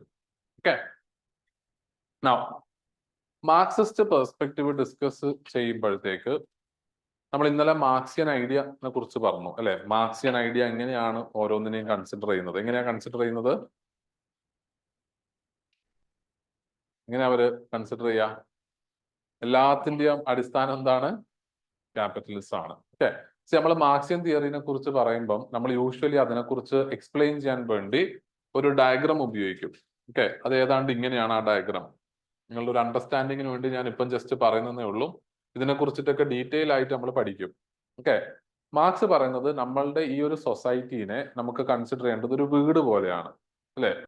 വീടിന് ഒരു ഫൗണ്ടേഷൻ ഉണ്ടാവും, ഫൗണ്ടേഷന്റെ മുകളിൽ ഒരു സ്ട്രക്ചർ ഉണ്ടാവും അല്ലെ. ഈ മുകളിലത്തെ സ്ട്രക്ചറിനെ മൊത്തം താങ്ങി നിർത്തുന്നത് എന്താണ്? ഫൗണ്ടേഷൻ ആണ്. ഫൗണ്ടേഷൻ ആണ് ഇമ്പോർട്ടന്റ് അല്ലെ. മാർക്സിയൻ തിയറി അനുസരിച്ച് ഇതിനെ വിളിക്കുന്നത്, ഇതിന് ബേസ് സ്ട്രക്ചർ എന്നാണ് മാർക്സിയൻ തിയറിയിൽ ഇതിനെ വിളിക്കുക. ഓക്കെ, ബേസ് സ്ട്രക്ചർ ഉണ്ട് സൊസൈറ്റിക്ക്, ഇതിനെ സൂപ്പർ സ്ട്രക്ചർ എന്നും വിളിക്കും. Base structure and super structure. എന്താണ് ഇമ്പോർട്ടന്റ്? ബേസ് സ്ട്രക്ചർ ആണ്, അതാണ് ഫൗണ്ടേഷൻ. ഒരു സൊസൈറ്റിയുടെ ബേസ് സ്ട്രക്ചർ എന്ന് പറയുന്നത് അതിന്റെ ഇക്കണോമിക് സിസ്റ്റം ആണ്, or economic mode of production എന്നൊക്കെ നമ്മൾ പറയും. ഓക്കെ, നിങ്ങൾ തൽക്കാലം ഇക്കണോമിക് സിസ്റ്റം എന്നുള്ള രീതിയിൽ മനസ്സിലാക്കുക. ഒരു സൊസൈറ്റിയുടെ ബേസ് എന്ന് പറയുന്നത് എന്താണ്? ഇക്കണോമിക് സിസ്റ്റം ആണ്. ഒരു സൊസൈറ്റിയിൽ ഇക്കണോമിക് സിസ്റ്റത്തിന്റെ അപ്പുറത്തേക്ക് വേറെയും ഒരുപാടധികം ഇൻസ്റ്റിറ്റ്യൂഷൻസും ആസ്പെക്ട്സും ഉണ്ട് അല്ലെ. ലൈക്ക് സേ ഫോർ എക്സാമ്പിൾ എന്തൊക്കെ ഉണ്ട്? റിലീജിയൻ ഉണ്ട് അല്ലെ, ഫാമിലി ഉണ്ട്, നമ്മളുടെ എഡ്യൂക്കേഷൻ സിസ്റ്റം ഉണ്ട്, സോഷ്യൽ മീഡിയ ഉണ്ട്, അങ്ങനെ ഒരുപാടധികം ഇൻസ്റ്റിറ്റ്യൂഷൻസ് ഇല്ലേ. ഈ ഇൻസ്റ്റിറ്റ്യൂഷൻസ് ഒക്കെ മാർക്സിയൻ തിയറി അനുസരിച്ചിട്ട് എവിടെയാണ്? സൂപ്പർ സ്ട്രക്ചറിന്റെ പാർട്ടാണ്. ക്ലിയർ ആണോ? ഓക്കെ, സോ ബേസ് സ്ട്രക്ചർ എന്ന് പറയുന്നത് എന്താണ്? Economic system. ആ എക്കണോമിക് സിസ്റ്റം ആണ് ഒരു സമൂഹത്തിന്റെ അടിത്തറ, ഫൗണ്ടേഷൻ. ഓക്കെ, ബാക്കി ഈ സമൂഹത്തിലുള്ള എല്ലാ ഇൻസ്റ്റിറ്റ്യൂഷൻസും സൂപ്പർ സ്ട്രക്ചറിന്റെ പാർട്ടാണ്. എന്നിട്ട് മാർക്സിയൻ തിയറി പറയാണ്, ഒരു സമൂഹത്തിലെ എല്ലാ കാര്യങ്ങളെയും അതുകൊണ്ട് തന്നെ ഡിറ്റർമൈൻ ചെയ്യുന്നതും കൺട്രോൾ ചെയ്യുന്നതും എന്താണ്? എക്കണോമിക് സിസ്റ്റം ആണ്. ക്ലിയർ? അപ്പൊ ബേസ് സ്ട്രക്ചർ ആയിട്ടുള്ള ഇക്കണോമിക് സിസ്റ്റം ആണ് ഈ സമൂഹത്തിലുള്ള സൂപ്പർ സ്ട്രക്ചറിലുള്ള ബാക്കി എല്ലാ ഇൻസ്റ്റിറ്റ്യൂഷൻസിനും എന്ത് ചെയ്യുന്നത്? കൺട്രോൾ ചെയ്യുന്നത്. ഈ റിലേഷൻഷിപ്പിനെ കുറിച്ച് മാർക്സിയൻ തിയറിയിൽ പറയുന്നത് ഇക്കണോമിക് ഡിറ്റർമിനിസം എന്നാണ്. ഈ ഒരു പെർട്ടിക്കുലർ തിയറി നമ്മൾ വിളിക്കുന്നത് ഇക്കണോമിക് ഡിറ്റർമിനിസം എന്ന് പറയുന്നതിന്റെ അർത്ഥം എന്താണ്? എല്ലാം ഡിറ്റർമൈൻ ചെയ്യുന്നത് എന്താണ്? ഇക്കണോമിക് സിസ്റ്റം ആണ്. അതാണ് ഇക്കണോമിക് ഡിറ്റർമിനിസം. എല്ലാത്തിനെയും ഡിറ്റർമൈൻ ചെയ്യുന്നത്, എല്ലാത്തിനെയും കൺട്രോൾ ചെയ്യുന്നത് എന്താണ്? ഇക്കണോമിക് സിസ്റ്റം ആണ്. സോ മാർക്സിയൻ തിയറി അനുസരിച്ച് ഈ ബേസ് സ്ട്രക്ചർ ആണ് എന്തിനെ ഇൻഫ്ലുവൻസ് ചെയ്യുന്നത്, ഷേപ്പ് ചെയ്യുന്നത്, സൂപ്പർ സ്ട്രക്ചറിനെ ഷേപ്പ് ചെയ്യുന്നത്. ഇൻ ടേൺ ഈ സൂപ്പർ സ്ട്രക്ചറിലുള്ള ഇൻസ്റ്റിറ്റ്യൂഷൻസ് ഒക്കെ എന്താ ചെയ്യുന്നത്, ബേസ് സ്ട്രക്ചറിനെ സപ്പോർട്ട് ചെയ്യുന്നു, ബേസ് സ്ട്രക്ചറിനെ ലെജിറ്റിമൈസ് ചെയ്യുക. ലെജിറ്റിമൈസ് ചെയ്യുക എന്ന് പറയുന്നതിന്റെ അർത്ഥം എന്താണ്? അതിനെ ഇപ്പൊ നമ്മൾ എന്താ ഇപ്പൊ മലയാളത്തിൽ അതിന് പറയാം, ലെജിറ്റിമൈസിംഗ് മലയാളം വാക്ക് എന്താണ്? അതിനെ സപ്പോർട്ട് ചെയ്യുക നമ്മൾ പറയുന്നില്ലേ, അംഗീകരിക്കുക എന്നൊക്കെ പറയുന്നില്ലേ? ഓക്കെ, ഈ എക്കണോമിക് സ്ട്രക്ചർ നല്ലതാണ് അല്ലെങ്കിൽ എക്കണോമിക് സ്ട്രക്ചർ ഇമ്പോർട്ടന്റ് ആണ് എന്നൊക്കെ സമൂഹത്തില് ആൾക്കാർക്ക് ഒരു ബോധ്യം കൊടുക്കുന്നത് എന്താണ്? ഈ സൂപ്പർ സ്ട്രക്ചറിലൂടെയാണ്. ക്ലിയർ ആണോ? ഇപ്പൊ റിലേഷൻഷിപ്പ് എന്താണ്? ബേസ് സ്ട്രക്ചർ ആണ് സൂപ്പർ സ്ട്രക്ചറിനെ ഷേപ്പ് ചെയ്യുന്നത്. ഇൻ ടേൺ സൂപ്പർ സ്ട്രക്ചർ എന്ത് ചെയ്യുന്നുണ്ട്? ബേസ് സ്ട്രക്ചറിനെ ലെജിറ്റിമൈസ് ചെയ്യുന്നു, അതിനെ അംഗീകരിക്കുന്നു, അതിനെ സൊസൈറ്റിയിൽ സ്പ്രെഡ് ചെയ്യുന്നു. ആൾക്കാരുടെ ഇടയിൽ അത് ഒരു ലെജിറ്റ് ആയിട്ടുള്ള ഐറ്റം ആണെന്ന് ആൾക്കാർക്ക് ഒരു ധാരണ കൊടുക്കുന്നു. ഓക്കെ, നൗ എങ്ങനെയാണ് superstructure base structure legitimise ചെയ്യുന്നത്? Through ideological conditioning. നമ്മൾ ഇന്നലെ ഡിസ്കസ് ചെയ്ത് ഓർമ്മയുണ്ടോ ഐഡിയോളജിക്കൽ കണ്ടീഷനിങ് ഡിവൈസ് എന്ന് പറയുന്നത്? അപ്പൊ ഈ സൂപ്പർ സ്ട്രക്ചറിലുള്ള എല്ലാ ഇൻസ്റ്റിറ്റ്യൂഷൻസും ഈ സമൂഹത്തിലുള്ള ആൾക്കാരിൽ ഐഡിയോളജിക്കൽ കണ്ടീഷനിങ് കൊണ്ടുവരുന്നത് വഴി അവർ ബേസ് സ്ട്രക്ചറിന് എന്ത് ചെയ്തുകൊണ്ടിരിക്കുകയാണ്? ലെജിറ്റിമൈസ് ചെയ്തുകൊണ്ടിരിക്കുകയാണ്. അല്ലെ? നമ്മൾ ഇന്നലെ ഡിസ്കസ് ചെയ്തു, റിലീജിയൻ എന്താ ചെയ്യുന്നത്? ബേസ് സ്ട്രക്ചറിനെ ലെജിറ്റിമൈസ് ചെയ്യല്ലേ? എങ്ങനെയാ ലെജിറ്റിമൈസ് ചെയ്യുന്നത്? കുറെ ഐഡിയാസ് സ്പ്രെഡ് ചെയ്യുന്നു. ദൈവം ദുഷ്ടനെ പന പോലെ വളർത്തും, അല്ലെ? സഫർ ചെയ്യുന്ന ആൾക്കാർക്ക് കുറച്ചു കഴിഞ്ഞാൽ അവരെ സ്വർഗത്തിലേക്ക് പ്രവേശിപ്പിക്കും. ഇതൊക്കെ ശരിക്കും അൾട്ടിമേറ്റ്ലി എന്ത് ചെയ്യാണ്? ആ ഒരു ബേസ് സ്ട്രക്ചറിനെ ലെജിറ്റിമൈസ് ചെയ്യാണ്, അതിന്റെ കണ്ടിന്യൂഷനെ സപ്പോർട്ട് ചെയ്യാണ്. ക്ലിയർ ആവുന്നുണ്ടോ? സോ സിമിലർ നേച്ചറിലാണ് നമുക്ക് ഫാമിലിനെയും കൺസിഡർ ചെയ്യാൻ പറ്റുന്നത്. ഫാമിലി എന്ന് പറയുന്നത് എന്താണ്? ലെജിറ്റിമൈസ് ചെയ്യുന്നുണ്ട് എന്തിനെ? ബേസ് സ്ട്രക്ചറിനെ. എങ്ങനെയാണ് ഫാമിലി ലെജിറ്റിമൈസ് ചെയ്യുന്നത്? ഫാമിലിയും ഒരു ഐഡിയോളജിക്കൽ കണ്ടീഷനിങ് ഡിവൈസ് ആണ്. ഡേവിഡ് കൂപ്പർ പറഞ്ഞ ആ സെയിം ഐഡിയ. ക്ലിയർ അല്ലേ? ഓക്കെ, ഈ ഒരു കോണ്ടെക്സ്റ്റ് നിങ്ങൾക്ക് മനസ്സിലായല്ലോ? ഓൾറൈറ്റ്, നൗ ഈ ഒരു എക്കണോമിക് ഡിറ്റർമിനിസം ഒക്കെ നമ്മൾ തിങ്കേഴ്സിന്റെ പോർഷൻ പഠിക്കുമ്പോൾ വീണ്ടും ഡീറ്റെയിൽ ആയിട്ട് പഠിക്കും. അപ്പൊ തൽക്കാലം നിങ്ങൾ ഇത് മനസ്സിലാക്കുക, ഈ ഒരു റിലേഷൻഷിപ്പ് ആണ് മാർക്സിസ്റ്റ് തിങ്കേഴ്സ് പറയുന്നത്. ഓക്കെ, നൗ ഇത് കൂടാതെ മാർക്സിയൻ തിങ്കേഴ്സ് പറയുന്ന ഒരു കാര്യമാണ് that when it comes to that of the family, it is also a unit of consumption. First point മനസ്സിലായല്ലോ? മാർക്സിസ്റ്റ് എന്താ പറയുന്നത്? Family ideological functions for capitalism. അതാണ് ഞാനിപ്പോ എക്സ്പ്ലെയിൻ ചെയ്ത ബേസ് സ്ട്രക്ചറും സൂപ്പർ സ്ട്രക്ചറും. എങ്ങനെയാണ് സൂപ്പർ സ്ട്രക്ചറിലുള്ള സാധനങ്ങൾ ബേസ് സ്ട്രക്ചറായ ക്യാപിറ്റലിസത്തിനെ റീഇൻഫോഴ്സ് ചെയ്യുന്നത്, ലെജിറ്റിമൈസ് ചെയ്യുന്നത്? അത് ഐഡിയോളജിക്കൽ കണ്ടീഷനിങ്ങിലൂടെയാണ്. അതിനെക്കുറിച്ച് നമ്മൾ ഇന്നലെ ഡീറ്റെയിൽ ആയിട്ട് പറഞ്ഞു ഓർക്കുന്നില്ലേ? എന്താ എക്സാമ്പിൾ എന്തൊക്കെയാ നമ്മൾ പറഞ്ഞത്? ഓർക്കുന്നുണ്ടോ? എങ്ങനെയാണ് ഫാമിലി ഒരു ഐഡിയോളജിക്കൽ കണ്ടീഷനിങ് ഡിവൈസ് ആവുന്നത്? 3 റീസൺ നമ്മൾ പറഞ്ഞു. ഡേവിഡ്, കമ്മിറ്റഡ് ലേബറിനെ ക്രിയേറ്റ് ചെയ്യുക. എങ്ങനെയാ കമ്മിറ്റഡ് ലേബറിനെ ക്രിയേറ്റ് ചെയ്യുന്നത്? അവർക്ക് ഫാമിലിയിൽ സ്റ്റെബിലിറ്റി വേണം, ഫാമിലിനെ നോക്കാനുണ്ട്. ആ ഒരു പ്രശ്നം കാരണം എല്ലാവരും വളരെ കമ്മിറ്റ്മെന്റോട് കൂടി വർക്ക് ചെയ്യും. പിന്നെ റീപ്രൊഡക്ഷൻ ഓഫ് ലേബറിനെ കുറിച്ച് പറഞ്ഞു ഓർക്കുന്നുണ്ടോ? അല്ലെ? അടുത്ത ജനറേഷൻ ലേബറിനെ ക്രിയേറ്റ് ചെയ്യുന്നത് ആരാണ്? എക്സിസ്റ്റിംഗ് ലേബർ ഫോഴ്സ് ആണ്. മൂന്നാമത്തത്, അവർക്ക് ഐഡിയാസ് കൊടുക്കുന്നു. അല്ലെ? എന്ത് ഐഡിയാസാ കൊടുക്കുന്നത്? നമ്മൾ എപ്പോഴും നല്ല കമ്മിറ്റഡ് ഹാർഡ് വർക്കിംഗ് വർക്കേഴ്സ് ആവണം എന്നുള്ളത് നമ്മൾ ചെറുപ്പം തൊട്ടിട്ടേ നമ്മളുടെ തലയിൽ എന്ത് ചെയ്യാണ്? ഇൻജെക്ട് ചെയ്ത് തരികയാണ്. അപ്പൊ ഇതാണ് ആ ideological conditioning function of family എന്ന് പറയുന്ന ഒരു ആംഗിൾ. ക്ലിയർ അല്ലേ? രണ്ടാമത്തത് അവർ പറയാണ് family act as A unit of consumption and teachers passive acceptance of hierarchy. ഈ ഒരു യൂണിറ്റ് ഓഫ് കൺസംഷൻ എന്ന് പറയുന്നത് എന്താണ്? നിങ്ങൾ അഡ്വർടൈസ്മെന്റ്സ് ഒക്കെ ശ്രദ്ധിക്കാറുണ്ടോ?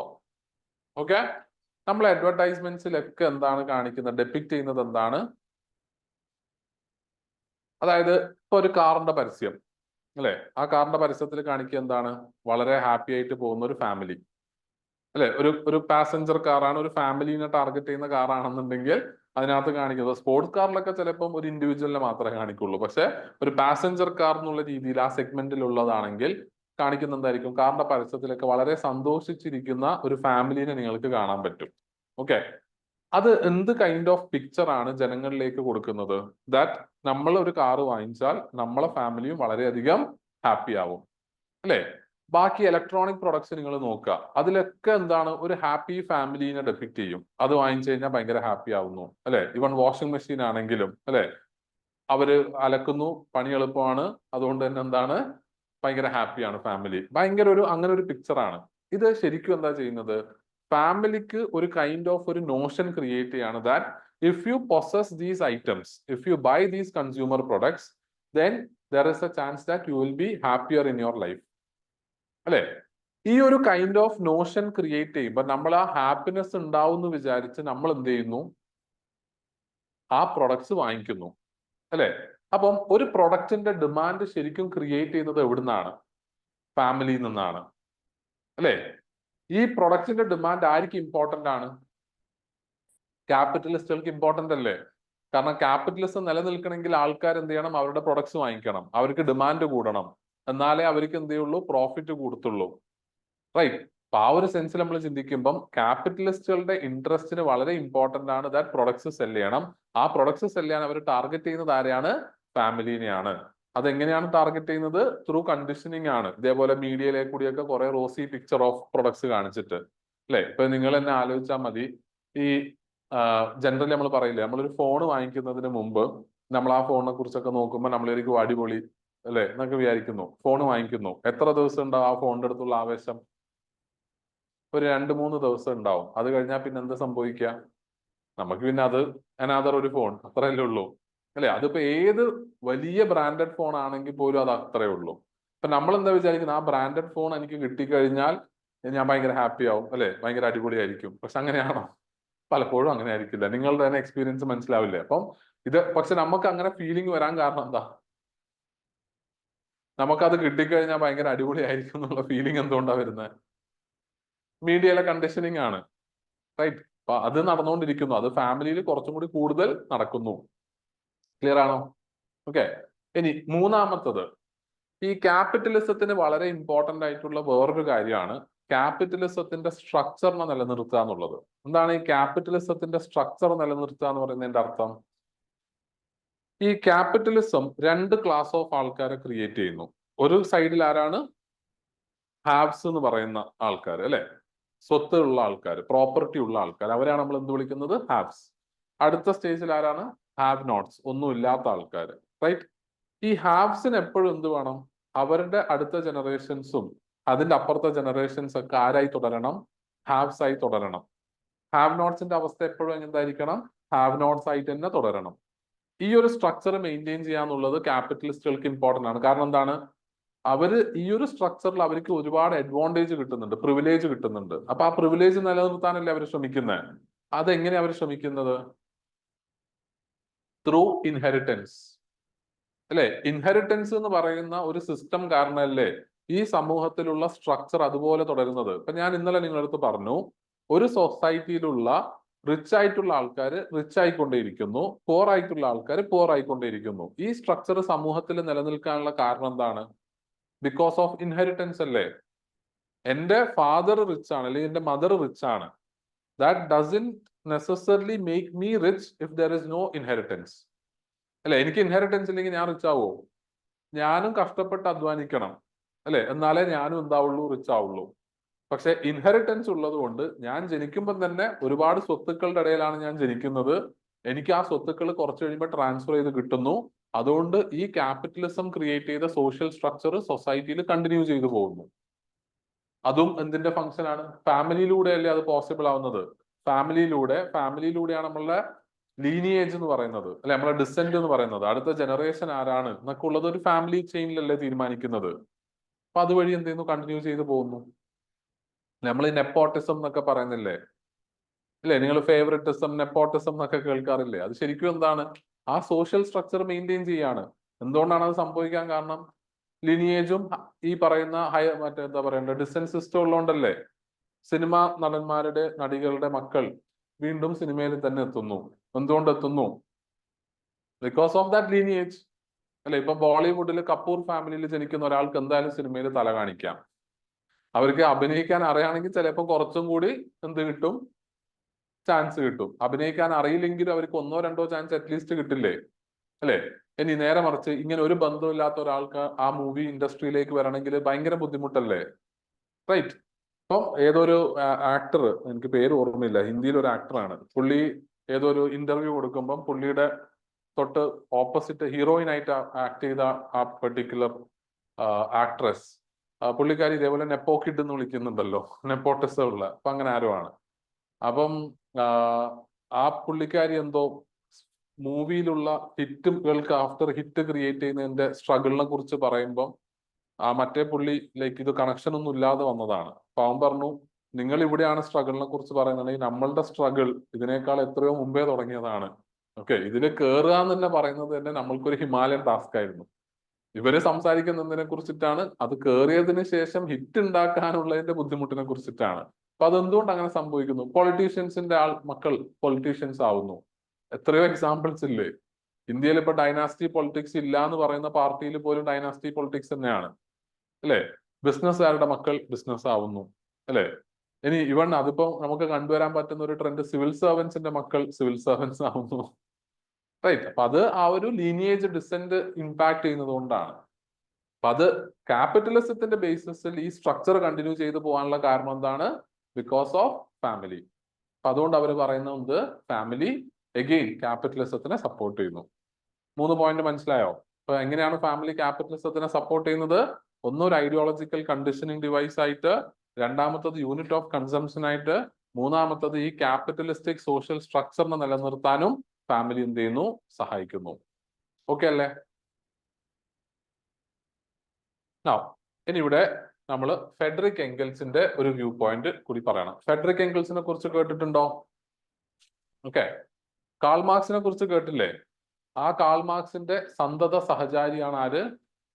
Federico Engels. Okay, basically Engels മാർക്സും തമ്മിൽ വളരെ ക്ലോസ് ബന്ധമാണ്. ഓക്കെ, ഞാൻ ജസ്റ്റ് അതിന്റെ ഒരു ഔട്ട്ലൈൻ പറയുന്നതേ ഉള്ളൂ. ഒരു എക്സാം പോയിന്റ് ഓഫ് വ്യൂവിൽ പറയല്ല, നിങ്ങൾക്ക് അറിഞ്ഞിരിക്കാൻ വേണ്ടി പറയാണ്. ബേസിക്കലി മാർക്സിന്റെ ഒരു കടുത്ത ആരാധകനായിരുന്നു എംഗൽസ്. മാർക്സിന്റെ ഒരു അവസ്ഥ എങ്ങനെയായിരുന്നു എന്ന് വെച്ചാൽ, മാർക്സ് വലിയൊരു ഇന്റലക്ച്വൽ ആണ്. പുള്ളി ശരിക്കും ഒരു സോഷ്യോളജിസ്റ്റിന്റെ അപ്പുറത്തേക്ക് പുള്ളി ഒരു എക്കണോമിക് ഫീൽഡിൽ പുള്ളി വളരെ ഇമ്പോർട്ടന്റ് ആണ്, പൊളിറ്റിക്കൽ ആംഗിളിൽ പുള്ളി വളരെ ഇമ്പോർട്ടന്റ് ആണ്. അങ്ങനെ മൾട്ടി ഡിസിപ്ലിനറി ആയിട്ടുള്ള കോൺട്രിബ്യൂഷൻസ് നടത്തിയിരിക്കുന്ന ഒരാളാണ് ശരിക്കും മാർക്സ്. അങ്ങനെ നമുക്ക് സോഷ്യോളജിസ്റ്റ് മാത്രമാണെന്നുള്ള ടാഗിൽ കൺസിഡർ ചെയ്യാൻ പറ്റില്ല. പക്ഷെ പുള്ളി പറഞ്ഞതിൽ സോഷ്യോളജിക്കൽ റെലവൻസ് ഉണ്ട്, അതുകൊണ്ടാണ് നമ്മൾ തിങ്കറായിട്ട് പുള്ളിനെ പഠിക്കുന്നത്. നൗ മാർക്സ് പക്ഷേ അറ്റ് ദ സെയിം ടൈം പുള്ളിയുടെ എഴുത്ത് വളരെ റെവല്യൂഷണറി ആയതുകൊണ്ട് തന്നെ പുള്ളി ശരിക്കും ജർമ്മൻകാരനാണ്. പക്ഷെ പുള്ളി ജർമ്മനിയിൽ നിന്ന് പുറത്താക്കി, പുള്ളി കുറച്ചു കാലം ഫ്രാൻസിൽ പോയി, അവിടുന്ന് പുറത്താക്കി, കുറച്ചു കാലം ബ്രസൽസിൽ, ബെൽജിയം ആ ഭാഗത്തുണ്ടായി, അവിടുന്ന് പുറത്താക്കി, അവസാനം പുള്ളി UK എത്തുകയാണ്, ഇംഗ്ലണ്ടിലേക്ക് എത്തുകയാണ്. ഇംഗ്ലണ്ടിലെത്തിയപ്പം ഈ ഫെഡറിക് എംഗൽസ് കടുത്ത ആരാധകനാണ് ആരുടെ? മാർക്സിന്റെ. അങ്ങനെ പുള്ളിയുടെ കൂടെ കൂടുന്നു. ഈ എംഗൽസിന്റെ ഫാദർ വളരെ റിച്ച് ആയിട്ടുള്ള ഒരു ഇൻഡസ്ട്രിയലിസ്റ്റ് ആണ്. അപ്പൊ പിന്നീട് അങ്ങോട്ട് മാർക്സിന്റെ കാര്യങ്ങളൊക്കെ നോക്കുന്നതും മാർക്സിന് താമസിക്കാനുള്ള സ്ഥലം കൊടുക്കുന്നതും ഒക്കെ ആരാണ്? എംഗൽസ് ആണ്. ഇവർ തമ്മിൽ അത്രയധികം എന്താണ്? ക്ലോസ് റിലേഷൻ ആണ്. അതുകൊണ്ട് മാർക്സിസ്റ്റ് പെർസ്പെക്റ്റീവ് എന്ന് പറയുമ്പം മാർക്സിന്റെ അത്ര തന്നെ ഇമ്പോർട്ടൻസ് നമുക്ക് ആരെ കുറിച്ച് പറയാം? എംഗൽസിനെയും കുറിച്ച് പറയാം. ബിക്കോസ് മാർക്സിന്റെ പല വർക്കിലും എംഗൽസും കോൺട്രിബ്യൂട്ട് ചെയ്തിട്ടുണ്ട്. ഓക്കെ, നൗ ഫെഡറിക് എംഗൽസ് ഫാമിലിനെ കുറിച്ച് പറയുന്ന ഒരു കാര്യം, അക്കോർഡിംഗ് ടു ഹിം ഫാമിലി എന്ന് പറയുന്നത് നമ്മളെ സൊസൈറ്റി ഓക്കെ ഇവോൾവ് ചെയ്ത് വന്നതിനെ കുറിച്ച് നമ്മൾ നോക്കുകയാണെന്നുണ്ടെങ്കിൽ, ഫസ്റ്റ് സ്റ്റേജ് ഓഫ് സൊസൈറ്റീനെ മാർക്സിസ്റ്റ് തിങ്കേഴ്സ് വിളിക്കുന്ന പേരാണ് പ്രിമിറ്റീവ് കമ്മ്യൂണിസം. എന്താണ് പ്രിമിറ്റീവ് കമ്മ്യൂണിസം എന്ന് പറയുന്നത്? പ്രിമിറ്റീവ് കമ്മ്യൂണിസം സ്റ്റേജ് എന്ന് പറയുന്നത് പ്രൈവറ്റ് പ്രോപ്പർട്ടി എന്ന് പറയുന്ന ഒരു സംഭവം ഇല്ലാത്ത ഒരു സ്റ്റേജ് ആണ് പ്രിമിറ്റീവ് കമ്മ്യൂണിസം. എന്താണ് പ്രൈവറ്റ് പ്രോപ്പർട്ടി ഇല്ല എന്ന് ഉദ്ദേശിക്കുന്നത്? നമ്മളൊരു ഹണ്ടിങ് ഗാദറിംഗ് ബാൻഡ്സ് ആയി ഹ്യൂമൻ ബീങ്സ് എക്സിസ്റ്റ് ചെയ്ത കാലത്തിനെ കുറിച്ച് ആലോചിക്കാം. ഓക്കെ, നമ്മൾ ഈ ഹണ്ടിങ് ഗാദറിംഗ് ബാൻഡ്സ് ആയി നമ്മൾ നിലനിൽക്കുന്ന സമയത്ത് പ്രൈവറ്റ് പ്രോപ്പർട്ടി ഉണ്ടോ? ഇത് എന്റെ സ്ഥലമാണെന്നുള്ള കോൺസെപ്റ്റ് ഉണ്ടോ? ഇല്ല, അല്ലെ? ഇത് എന്റെ ആനിമൽ ആണ്, ഇത് എന്റെ സ്ഥലമാണ്, ഇത് നിന്റെ ആനിമൽ ആണ്, അങ്ങനെയൊന്നുമില്ല. എല്ലാം എല്ലാവരുടേതുമാണ്. പ്രൈവറ്റ് ആയിട്ട് ആരും ഒന്നും ഓൺ ചെയ്യുന്നില്ല. ഓൾറൈറ്റ്, ഈ ഒരു സമയത്ത് അക്കോർഡിംഗ് ടു എംഗൽ ഫാമിലി എന്ന് പറയുന്ന കോൺസെപ്റ്റും ഉണ്ടായിരുന്നില്ല. പ്രിമിറ്റീവ് കമ്മ്യൂണിസത്തിൽ ഫാമിലി എന്ന് പറയുന്ന കോൺസെപ്റ്റ് ഇല്ല എന്നാണ് ആര് പറയുന്നത്? എംഗൽസ് പറയുന്നത്. എംഗൽസ് പറയാണ് അന്നത്തെ കാലത്ത് നിലനിന്നിരുന്ന ഒരു ഫോം ഓഫ് റിലേഷൻഷിപ്പ് ആണ് സെക്ഷുവൽ പ്രൊമിസ്ക്വിറ്റി എന്ന് പറയും. ഓക്കെ, എന്താണ് സെക്ഷൽ പ്രോമിസ്ക്യൂറ്റി എന്ന് പറയുന്നത്? Basically exclusive sexual relationship individuals തമ്മിലില്ല. എക്സ്ക്ലൂസീവ് സെക്ഷൽ റിലേഷൻഷിപ്പ് ഇല്ല എന്ന് ഉദ്ദേശിക്കുന്നത് ഇപ്പോഴത്തെ കാലത്ത് ഫാമിലിന്റെ അകത്ത് നമ്മൾ എന്താണ് എക്സ്ക്ലൂസീവ് സെക്ഷൽ റിലേഷൻഷിപ്പ് അല്ലേ? ഹസ്ബൻഡും വൈഫും തമ്മിലാണ് എന്തുള്ളത് സെക്ഷൽ റിലേഷൻഷിപ്പ് ഉള്ളൂ. അതിന്റെ പുറത്ത് എന്താകാൻ പാടില്ല, സെക്ഷൽ റിലേഷൻഷിപ്പ് പാടില്ല. അപ്പൊ നമ്മളുടെ സെക്ഷൽ റിലേഷൻഷിപ്പ് എക്സ്ക്ലൂസീവ് ആയിട്ട് ഒരാൾ മാത്രം ആയിട്ടാണ് വരുന്നത്. ഇങ്ങനെ ഒരു എക്സ്ക്ലൂസീവ് സെക്ഷൽ റിലേഷൻഷിപ്പ് ഇല്ലാതെ സെക്ഷൽ റിലേഷൻഷിപ്പ് ഓപ്പൺ ആയി നിലനിൽക്കുന്ന ഒരു സിറ്റുവേഷനെയാണ് അല്ലെങ്കിൽ ഒരു കൈൻഡ് ഓഫ് സിസ്റ്റത്തിനെയാണ് നമ്മൾ എന്ത് വിളിക്കുന്നത്? സെക്ഷൽ പ്രൊമിസ്ക്യൂറ്റി എന്ന് പറയുന്നത്. ക്ലിയർ ആണോ? ഇൻ ദ സെൻസ് ആരുമായിട്ട് എന്ത് ചെയ്യാം, സെക്ഷൽ റിലേഷൻഷിപ്പിലാവാം. സൊസൈറ്റി അതിനെതിരല്ല. സൊസൈറ്റിയിൽ എല്ലാവരും അങ്ങനെയാണ്. ബിക്കോസ് ഫാമിലി എന്ന് പറയുന്ന ഇൻസ്റ്റിറ്റ്യൂഷൻ അവിടെ ഇല്ല. അപ്പൊ അന്നത്തെ കാലത്ത് പറയപ്പെടുന്ന ഒരു രീതി, ഈ ഹണ്ടിങ്ങിന് പോയി രണ്ട് യൂണിറ്റ് ആണ് അന്നത്തെ പ്രിമിറ്റീവ് കമ്മ്യൂണിസത്തിൽ ഉള്ളത്. ഒന്ന് ഹൗസ് ഹോൾഡ് എന്ന് പറയുന്ന ഒരു യൂണിറ്റ് ഉണ്ട്. ഔട്ട്സൈഡ് ആക്ടിവിറ്റീസ് എന്ന് പറയുന്ന വേറൊരു യൂണിറ്റ് ഉണ്ട്. ഓക്കെ, ഹൗസ് ഹോൾഡ് എന്ന് പറയുന്നത് ഹെഡഡ് ബൈ ആരാണ്? വിമൻ ആണ്. ഓക്കെ, ഔട്ട്സൈഡ് ആക്ടിവിറ്റീസ് ആരാണ് ഹെഡ് ചെയ്യുന്നത്? മെയിൽ ആണ് ഹെഡ് ചെയ്യുന്നത്. ഔട്ട്സൈഡ് ആക്ടിവിറ്റീസ് എന്താണ്? ഹണ്ടിങ്. ഈ ഹണ്ടിങ് ചെയ്യുന്ന മെയിൽ ഹണ്ട് ചെയ്ത് കിട്ടിയിരിക്കുന്ന പ്രൊഡ്യൂസുമായിട്ട് ഇതിൽ ഏതെങ്കിലും ഒരു ഹൗസ് ഹോൾഡിൽ പോവുകയും ആ ഹൗസ് ഹോൾഡിലുള്ള വിമന് ഈ ഹണ്ട് ചെയ്ത് കിട്ടിയ സാധനം കൊടുക്കുകയും അന്ന് അവരുടെ കൂടെ ആ നൈറ്റ് സ്പെൻഡ് ചെയ്ത് പിറ്റേന്ന് വീണ്ടും അടുത്ത ഹണ്ടിങ് പരിപാടികളൊക്കെ ആയിട്ട് പോകുന്നു. ഈ ഒരു സെറ്റപ്പാണ്. ക്ലിയർ അല്ലേ? ഈ ഒരു സാഹചര്യത്തിൽ ഹൗസ് ഹോൾഡിനും ഔട്ട്സൈഡ് ആക്ടിവിറ്റീസിനും ഈക്വൽ വാല്യൂ ആണ് സൊസൈറ്റിയിൽ. രണ്ടിനും എന്താണ്? ഈക്വൽ വാല്യൂ അല്ലെ? ഇപ്പോഴത്തെ കാലത്ത് ജെൻഡർ ബേസ്ഡ് ഡിസ്ക്രിമിനേഷനും അല്ലെ സബോർഡിനേഷൻ ഓഫ് ഫീമെയിൽ നടക്കുന്നതിന്റെയും കാരണം എന്തുകൊണ്ടാ? അതിന്റെ അടിസ്ഥാന കാരണം എന്താണ്? എന്താ അതിന്റെ അടിസ്ഥാന കാരണം? എന്തുകൊണ്ട് നമ്മൾ ജെൻഡർ ഡിസ്ക്രിമിനേഷനെ കുറിച്ചിട്ടും സബോർഡിനേഷൻ ഓഫ് ഫീമെയിലിനെ കുറിച്ച് പറയുമ്പം അടിസ്ഥാനപരമായിട്ടുള്ള കാരണം എന്താണ്? എന്തുകൊണ്ട് അത് സംഭവിക്കുന്നു? പാട്രിയാർക്കൽ സൊസൈറ്റി ആവാനുള്ള കാരണം എന്താണ്? സൊസൈറ്റിയിൽ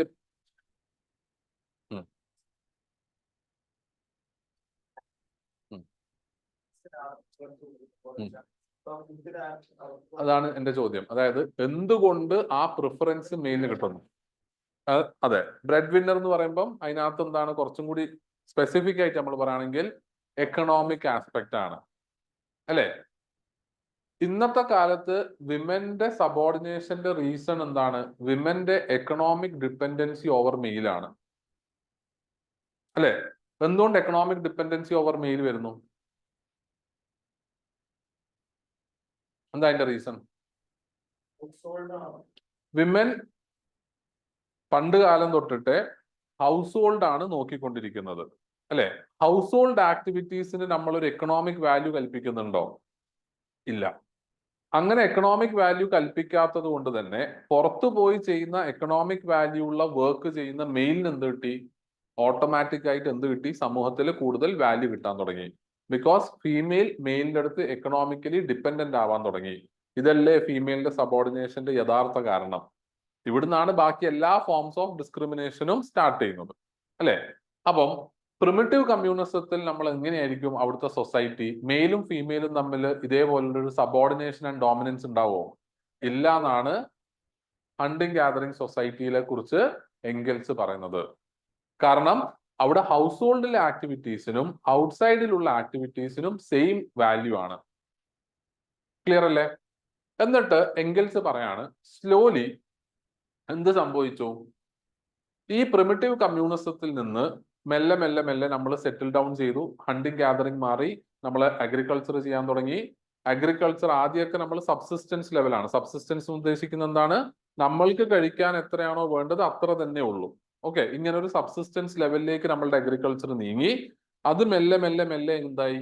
നമ്മൾ കുറെ ടൂൾസ് ഒക്കെ കണ്ടുപിടിച്ചപ്പോഴത്തേക്ക് നമ്മൾ കാടൊക്കെ ക്ലിയർ ചെയ്ത് അഗ്രികൾച്ചർ കൂടുതൽ എക്സ്പാൻഡ് ചെയ്തു. അങ്ങനെ അഗ്രികൾച്ചർ കൂടുതൽ എക്സ്പാൻഡ് ചെയ്തപ്പം അതിന്റെ ആഫ്റ്റർ എഫക്റ്റ് എന്തായിരുന്നു? നമുക്ക് കഴിക്കാൻ ആവശ്യമുള്ളതിനേക്കാൾ കൂടുതൽ നമ്മൾ പ്രൊഡ്യൂസ് ചെയ്യാൻ തുടങ്ങി. സർപ്ലസ് പ്രൊഡക്ഷൻ വന്നു. ഈ സർപ്ലസ് പ്രൊഡക്ഷൻ വരുമ്പം എന്ത് സംഭവിക്കും? പ്രൈവറ്റ് പ്രോപ്പർട്ടി എന്ന് പറയുന്ന കോൺസെപ്റ്റ് വരും അല്ലെ? ഇപ്പൊ സ്റ്റോറേജിനേക്കാളും സർപ്ലസിന്റെ ഒരു ആസ്പെക്ട് എന്താണ്? സർപ്ലസ് കാരണം പ്രൈവറ്റ് പ്രോപ്പർട്ടി എന്ത് ചെയ്യുന്നു, വരുന്നു. ഈ പ്രൈവറ്റ് പ്രോപ്പർട്ടി വരാനുള്ള കാരണം എന്താണ്? എക്സ്ട്രാ സാധനങ്ങൾ വരുമ്പോൾ ആരെങ്കിലും അതിനെന്ത് ചെയ്യും, ക്ലെയിം ചെയ്യും. ഇത് എന്റേതാണ് എന്ന് പറഞ്ഞിട്ട് ക്ലെയിം ചെയ്യും, അല്ലേ? ഈ പ്രൈവറ്റ് പ്രോപ്പർട്ടി വന്നു. പ്രൈവറ്റ് പ്രോപ്പർട്ടി വന്നപ്പോഴത്തേക്ക് സ്ലോലി എന്ത് സംഭവിക്കാൻ തുടങ്ങി? ഹൗസ് ഹോൾഡിന്റെ വാല്യൂ ഡിമിനിഷ് ചെയ്യാൻ തുടങ്ങി. കാരണം സർപ്ലസ് ഉള്ള ആൾക്കാർ കുറച്ചും കൂടി സമൂഹത്തിൽ കൂടുതൽ ലീഡ് ചെയ്യാൻ തുടങ്ങി, അല്ലെ? അവർ കൂടുതൽ ഡോമിനേറ്റ് ചെയ്യാൻ തുടങ്ങി. അങ്ങനെ സർപ്ലസ് ക്രിയേറ്റ് ചെയ്യുന്ന ആൾക്കാർ, ഔട്ട്സൈഡ് ആക്ടിവിറ്റി എന്നല്ലേ സർപ്ലസ് കിട്ടുന്നത്. അങ്ങനെ വരുമ്പം ഹൗസ് ഹോൾഡ് ആയിട്ടുള്ള, ഡൊമസ്റ്റിക് ആയിട്ടുള്ള ആക്ടിവിറ്റിക്കുള്ള വില എന്ത് ചെയ്തു? സമൂഹത്തിൽ കുറയാൻ തുടങ്ങി. റൈറ്റ്. ഇനി അത് കഴിഞ്ഞിട്ട് എംഗൽസ് പറയാണ് ഇവിടെ ഫാമിലിയിലേക്ക് എങ്ങനെയാ ലീഡ് ചെയ്യുന്നതെന്നുള്ളതാണ്. ഈ പ്രിമിറ്റീവ് കമ്മ്യൂണിസത്തിന്റെ സമയത്തോ അല്ലെങ്കിൽ initial stages of private property create ചെയ്യുന്ന സമയത്തോ മെയിലിന്റെ റോൾ ഇൻ റീപ്രൊഡക്ഷനെ കുറിച്ച് ആർക്കും അറിയില്ലായിരുന്നു. കാരണം അന്ന് ഇതേപോലെ സയൻസും നമ്മുടെ സയൻസ് സബ്ജക്ട്സ് ഒന്നും ഇല്ലല്ലോ. അപ്പൊ ആർക്കും അറിയില്ലായിരുന്നു ദാറ്റ് മെയിലിന് റീപ്രൊഡക്ഷനിൽ റോൾ ഉണ്ട് എന്നുള്ള കാര്യം. പിന്നീട് മെയിലിന് റീപ്രൊഡക്ഷനിൽ റോൾ ഉണ്ട് എന്ന് മനസ്സിലാക്കിയപ്പം ഈ പ്രൈവറ്റ് പ്രോപ്പർട്ടി ഉള്ള മെയിലിന് എന്ത് വേണം? അവരുടെ പ്രൈവറ്റ് പ്രോപ്പർട്ടിയും അവരുടെ മൊത്തത്തിലുള്ള പ്രോപ്പർട്ടിയും അത് ആരിലേക്ക് ട്രാൻസ്ഫർ ചെയ്യണം? അവരുടെ മക്കളിലേക്ക് ട്രാൻസ്ഫർ ചെയ്യണം. എന്നാലല്ലേ അവർക്ക് ഈ സ്ട്രക്ചർ കീപ്പ് ചെയ്യാൻ പറ്റുള്ളൂ. പക്ഷെ അവിടെ ഒരു പ്രോബ്ലം ഉണ്ട്. എന്താണ്? സെക്ഷൽ പ്രൊമിസ്ക്യൂട്ടി അല്ലേ. അവിടെ അവരെങ്ങനെ ഉറപ്പിക്കും ഇത് എന്റെ തന്നെ ചൈൽഡ് ആണെന്നുള്ള കാര്യം? ഉറപ്പിക്കാൻ പറ്റില്ല. അപ്പൊ അവര് ക്രിയേറ്റ് ചെയ്ത ഒരു ഇൻസ്റ്റിറ്റ്യൂഷൻ ആണ് എന്ത്? ഫാമിലി. എന്ത് type of family? Monogamous family. Monogamous എന്ന് പറയുന്നത് എന്താണ്? ഒരു ഹസ്ബൻഡും ഒരു വൈഫും, അല്ലെ? അങ്ങനെയുള്ള ഫാമിലീസിനെ അവർ ക്രിയേറ്റ് ചെയ്തു. അങ്ങനെ ക്രിയേറ്റ് ചെയ്യുമ്പോൾ എന്താ ഗുണം? അവർക്ക് ആ ചൈൽഡിന്റെ ലെജിറ്റിമസി ഉറപ്പിക്കാൻ പറ്റും. അങ്ങനെ ചൈൽഡിന്റെ ലെജിറ്റിമസി ഉറപ്പിച്ചാൽ നെക്സ്റ്റ് ജനറേഷൻ അവരുടെ സ്വത്ത് എന്ത് ചെയ്യാം? ട്രാൻസ്ഫർ ചെയ്യാം. സോ ഇതുകൊണ്ട് എംഗൽസ് പറയുന്നത് മോണോഗാമസ് ഫാമിലി നമ്മളുടെ സമൂഹത്തിൽ വന്നത് is because of private property. അതിന്റെ മനസ്സിലായോ? ഞാൻ വളരെ ഡീറ്റെയിൽ ആയിട്ടാണ് അതിനെക്കുറിച്ച് പറഞ്ഞത്, സോ ദാറ്റ് നിങ്ങൾക്ക് ആ എൻറ്റയർ കോണ്ടെക്സ്റ്റ് മനസ്സിലാവാൻ. അപ്പൊ പ്രിമിറ്റീവ് കമ്മ്യൂണിസത്തിൽ നിന്ന് സ്റ്റാർട്ട് ചെയ്ത് മോണോഗാമസ് ഫാമിലീസ് ഇന്ന് മോഡേൺ സൊസൈറ്റി വരാനുള്ള കാരണം എന്താണ്? Emergence of private property. Clear? ഇത് നിങ്ങൾ ആൻസർ ആയിട്ട് എഴുതുമ്പം ഞാൻ ഈ പറഞ്ഞ എൻറ്റയർ കഥ എഴുതേണ്ട ആവശ്യമില്ല. അവിടെ നിങ്ങൾ എന്ത് എഴുതിയാൽ മതി? According to Engels with emergence of private property, അല്ലെ? Those who own property wanted to transfer their assets to their legitimate heir. As a result monogamous families were created. Okay, മനസ്സിലായോ? ഐഡിയ കിട്ടിയോ? ഓക്കെ, ഇതാണ് Marxian view or എംഗൽസിന്റെ ഒരു view on family എന്ന് പറയുന്നത്. എല്ലാവർക്കും okay ആണോ?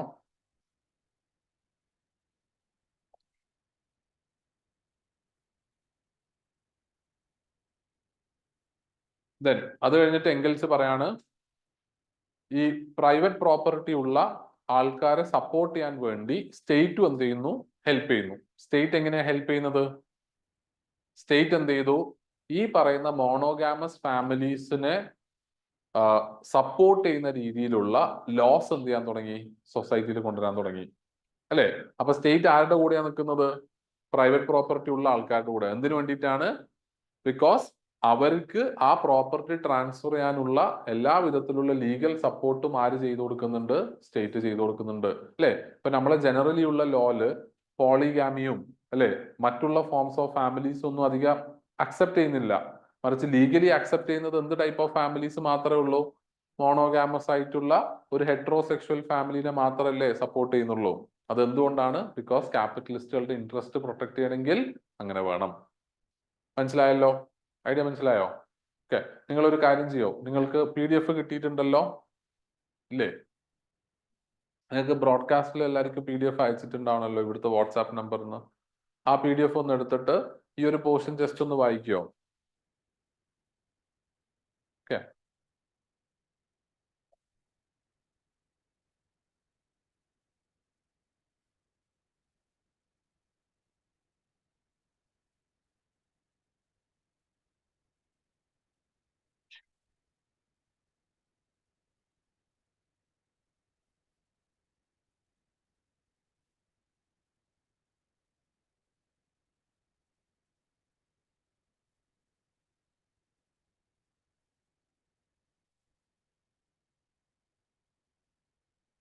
കിട്ടാത്ത ആരെങ്കിലും ഉണ്ടോ ഇവിടെ?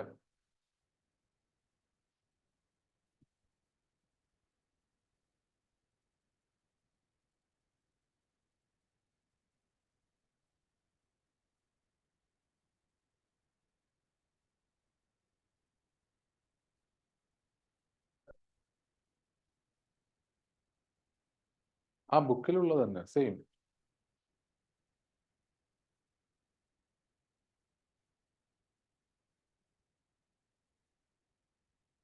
ഈ ബുക്ക് എല്ലാവർക്കും കിട്ടാത്തത് കൊണ്ടാണ് ഞാൻ PDF ഷെയർ ചെയ്തതിനെ കുറിച്ച് പറഞ്ഞത്.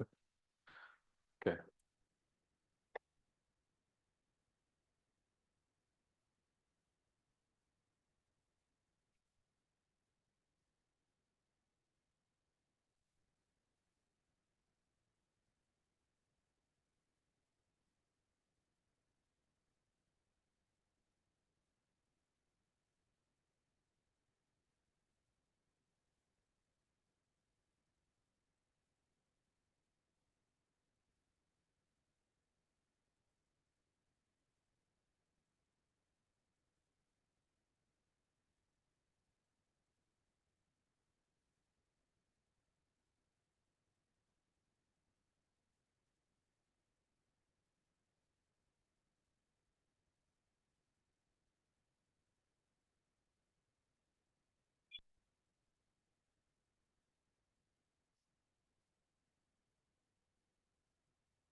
കഴിഞ്ഞോ?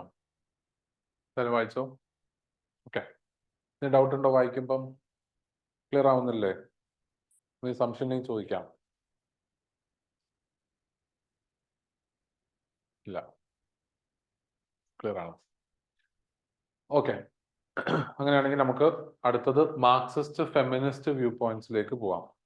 ഈ മാർക്സിസ്റ്റ് ഫെമിനിസ്റ്റ് വ്യൂ പോയിന്റ് എന്ന് പറയുന്നത്, ഫെമിനിസ്റ്റ് തിങ്കേഴ്സ് എന്ന് പറയുന്നത് ആരാണ്? ഫെമിനിസ്റ്റ് തിങ്കേഴ്സ് ഏത് കൺസെപ്റ്റിലേക്കാണ്? ഇക്വാളിറ്റി അല്ലെ? ആ ഒരു ഇക്വാളിറ്റി എന്നുള്ള കോൺസെപ്റ്റിനകത്ത് ഇമ്പോർട്ടൻസ് കൊടുക്കുന്നതാണ് എന്ത്? Feminist view point. Like male female gender equality എന്നുള്ള കോൺസെപ്റ്റിന് അവർ കൂടുതൽ ഇമ്പോർട്ടൻസ് കൊടുക്കുന്നു. Now, when it comes to that of Marxist feminist എന്ന് പറയുമ്പോൾ എന്തായിരിക്കും? മാർക്സിസ്റ്റ് നമ്മൾ പറഞ്ഞു എല്ലാം ക്യാപിറ്റലിസം ആണ്. ഫെമിനിസം പറഞ്ഞു മെയിൽ ഫീമെയിൽ അല്ലെ, ഫീമെയിൽ പെട്രിയാർക്കി ഫേസ് ചെയ്യുന്നുണ്ട്, ഇങ്ങനെ പറയുന്ന ഒരു വ്യൂ പോയിന്റ് ആണ്. അപ്പൊ എന്തായിരിക്കും മാർക്സിസ്റ്റ് ഫെമിനിസ്റ്റ് വ്യൂ പോയിന്റ്? അതായത് ഇത് രണ്ടും കൂടി കമ്പൈൻ ചെയ്യാം. മാർക്സിസ്റ്റ് ഫെമിനിസ്റ്റുകൾ പറയുന്നത് ഫീമെയിൽ ഫേസ് ചെയ്യുന്ന എല്ലാവിധ പ്രശ്നങ്ങളുടെയും കാരണം ആരാണ്? ക്യാപിറ്റലിസം. അത്രേ ഉള്ളൂ. ഓക്കെ. അതായത് ഫീമെയിൽ ഫേസ് ചെയ്യുന്ന പെട്രിയാർക്കിയും അതുപോലുള്ള വേരിയസ് ഡോമിനൻസും എല്ലാം, സബ്ജുഗേഷനും ഡിസ്ക്രിമിനേഷനും എല്ലാത്തിന്റെയും റീസൺ എന്താണ്? ക്യാപിറ്റലിസം ആണ്. അതെങ്ങനെയാണ് അവർ പറയുന്നത് നമുക്ക് നോക്കാം. ഓക്കെ. ഇതിനകത്ത് 3 ഡിഫറെന്റ് തിങ്കേഴ്സിന്റെ വ്യൂ പോയിന്റിലാണ് നമ്മൾ പഠിക്കാൻ പോകുന്നത്. Margaret Benston, Fran Ansley and Myrna Wood, Kathy McAfee and Myrna Wood. ഇവരുടെ പേര് നിങ്ങൾക്ക് ഇമ്പോർട്ടന്റ് അല്ല. ഓക്കെ. നിങ്ങൾ ഇവരുടെ കോൺസെപ്റ്റ് എഴുതിയാലും മാർക്ക് കിട്ടും. പേര് റിപ്രൊഡ്യൂസ് ചെയ്യണം നിർബന്ധമില്ല. ഓക്കെ. നൗ മാർഗരറ്റ് ബെൻസ്റ്റൺ പറയുന്നത് is regarding that of unpaid labour of women. പുള്ളിക്കാരി പറയുന്ന ഒരു വ്യൂ പോയിന്റ് എന്ന് പറയുന്നത് ശരിക്കും ഈ വിമൻ വീട്ടിലിരുന്ന് വീട്ടിലെ കാര്യങ്ങൾ നോക്കിയും അല്ലെ, മെയിലിന്റെയും ചിൽഡ്രന്റെയും എൽഡർലി പോപ്പുലേഷന്റെ ഒക്കെ കാര്യങ്ങൾ നോക്കുന്നതിനെ കൊണ്ട് ശരിക്കും ലാഭം ആയിരിക്കാണ്? ക്യാപിറ്റലിസ്റ്റുകൾക്കാണ്. എങ്ങനെയാണ് ക്യാപിറ്റലിസ്റ്റുകൾക്ക് അതൊരു ഗുണമാവുന്നത്? ബിക്കോസ് മെയിലിന് എന്ത് ചെയ്യാൻ പറ്റും? കൂടുതലും വർക്കിൽ ഫോക്കസ് ചെയ്യാൻ പറ്റും അല്ലെ. ഇപ്പൊ ഈ പറയുന്ന ആക്ടിവിറ്റീസ് ഒക്കെ മെയിലും ഫീമെയിലും കൂടി ഷെയർ ചെയ്യണമെങ്കിൽ എന്താ സംഭവിക്കുക? ഫാമിലി ഡിസ്ഫങ്ഷനേക്കാളും മെയിലും ഫീമെയിലും കൂടിയാണ് ഇതെല്ലാം കൂടി ഒരുമിച്ച് കമ്പൈൻ ആയിട്ട് ചെയ്യേണ്ടതെങ്കിൽ അവിടെ എന്തുണ്ടാവും? മെയിലിന് ഇത്രയധികം വർക്ക് ചെയ്യാൻ പറ്റുമോ? ഇല്ല. റൈറ്റ്. അപ്പം മെയിലിന് ലോങ് ടൈം വർക്കിൽ സ്പെൻഡ് ചെയ്യാൻ പറ്റുന്നതിന്റെ ഒരു മേജർ റീസൺ എന്താണ്? ഫീമെയിൽ മെയിലിന്റെയും കൂടി responsibilities in the household take care ചെയ്യുന്നോണ്ടല്ലേ. മെയിലിനെ നോക്കുന്നു, ചിൽഡ്രനെ നോക്കുന്നു, എൽഡർലിനെ നോക്കുന്നു. അതുകൊണ്ട് മെയിലിന് ഇതിനെ കുറിച്ചിട്ട് ഒന്നും എന്ത് ചെയ്യേണ്ട ആവശ്യമില്ല, ബോധർ ചെയ്യേണ്ട ആവശ്യമില്ല. അപ്പം യഥാർത്ഥത്തിൽ ക്യാപിറ്റലിസ്റ്റ് സിസ്റ്റത്തിന് ഒരു ലേബറിന്റെ അടുത്തുനിന്ന് കിട്ടുന്ന ഔട്ട്പുട്ടിൽ അതിൽ എന്ത് ഇൻവോൾവ് ആണ്? ഫീമെയിൽ ചെയ്യുന്ന ലേബർ ഇൻവോൾവ് ആണ്. അങ്ങനെ വരുമ്പം ക്യാപിറ്റലിസ്റ്റുകൾ ശരിക്കും ആർക്ക് പേ ചെയ്യണം? ഫീമെയിലിന് പേ ചെയ്യണ്ടേ അല്ലേ? അപ്പം മാർഗരറ്റ് ബെൻസ്റ്റൺ പറയുന്നത് അങ്ങനെ ക്യാപിറ്റലിസ്റ്റുകൾ ഫീമെയിൽ ചെയ്യുന്ന ഈ വർക്കിന് പേ ചെയ്യാൻ നിന്നാൽ ഹ്യൂജ് റീഡിസ്ട്രിബ്യൂഷൻ ഓഫ് വെൽത്ത് സംഭവിക്കുന്നതാണ്. കാരണം അത്രയധികം വിമൻ എന്ത് ചെയ്യുന്നുണ്ട്? വർക്ക് ചെയ്യുന്നുണ്ട്. അവരുടെ വർക്കിനും കൂടി ഒരു വാല്യൂ ക്യാപിറ്റലിസ്റ്റുകൾ കൊടുക്കേണ്ട ഒരു അവസ്ഥ വന്നാൽ ക്യാപിറ്റലിസ്റ്റുകളുടെ കയ്യിൽ നിന്ന് ഹ്യൂജ് എമൗണ്ട് ഓഫ് മണി ആരുടെ കയ്യിലേക്ക് എത്തും? വിമന്റെ കയ്യിലേക്ക് എത്തും. അതാണ് huge redistribution of or massive redistribution of wealth സംഭവിക്കുന്നു പറയുന്നത്. ക്ലിയർ ആണോ? ഓക്കെ. സോ ഫാമിലി എന്ന് പറയുന്നത് അക്കോർഡിംഗ് ടു മാർഗരറ്റ് ബെൻസ്റ്റൺ ഇതെന്താണ്? ഹിഡൻ ടാക്സ് ആണ് ഓൺ എ വേജ് ഏർണർ. എന്തുകൊണ്ടാണ് വേജ് ഏൺ ചെയ്യുന്ന മെയിലിന് ഇതൊരു ഹിഡൻ ടാക്സ് ആണെന്ന് പറയാൻ കാരണം? ബിക്കോസ് ഒരാളുടെ വേജ് മാത്രമേ ആര് കൊടുക്കുന്നുള്ളൂ? ക്യാപിറ്റലിസ്റ്റ് കൊടുക്കുന്നുള്ളൂ. പക്ഷെ യഥാർത്ഥത്തിൽ ക്യാപിറ്റലിസ്റ്റുകൾക്ക് ആ വർക്ക് ചെയ്യുന്ന മെയിലിന്റെ സേവനം കിട്ടുന്നുണ്ട്.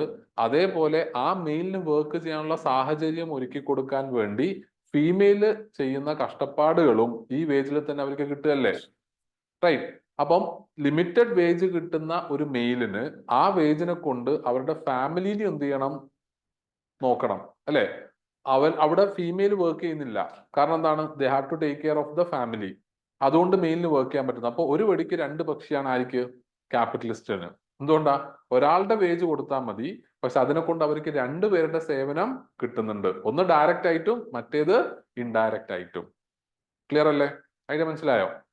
So at the same time Margaret Benston also mentions that അതുകൊണ്ട് മാത്രമായില്ല, മൂന്നാമതൊരു ആംഗിളും കൂടി ഉണ്ട്. എന്താണ് ആ മൂന്നാമത്തെ ആംഗിൾ? ഈ ഒരു ഫാമിലി എക്സിസ്റ്റ് ചെയ്യുന്നത് കൊണ്ട് തന്നെ ക്യാപിറ്റലിസ്റ്റ് സിസ്റ്റത്തിലുള്ള ഒരു വർക്കറിന് യാതൊരു രീതിയിലും എന്തുണ്ടാവില്ല? ബാർഗെയിനിങ് പവർ ഉണ്ടാവില്ല. എന്താണ് ബാർഗെയിനിങ് പവർ?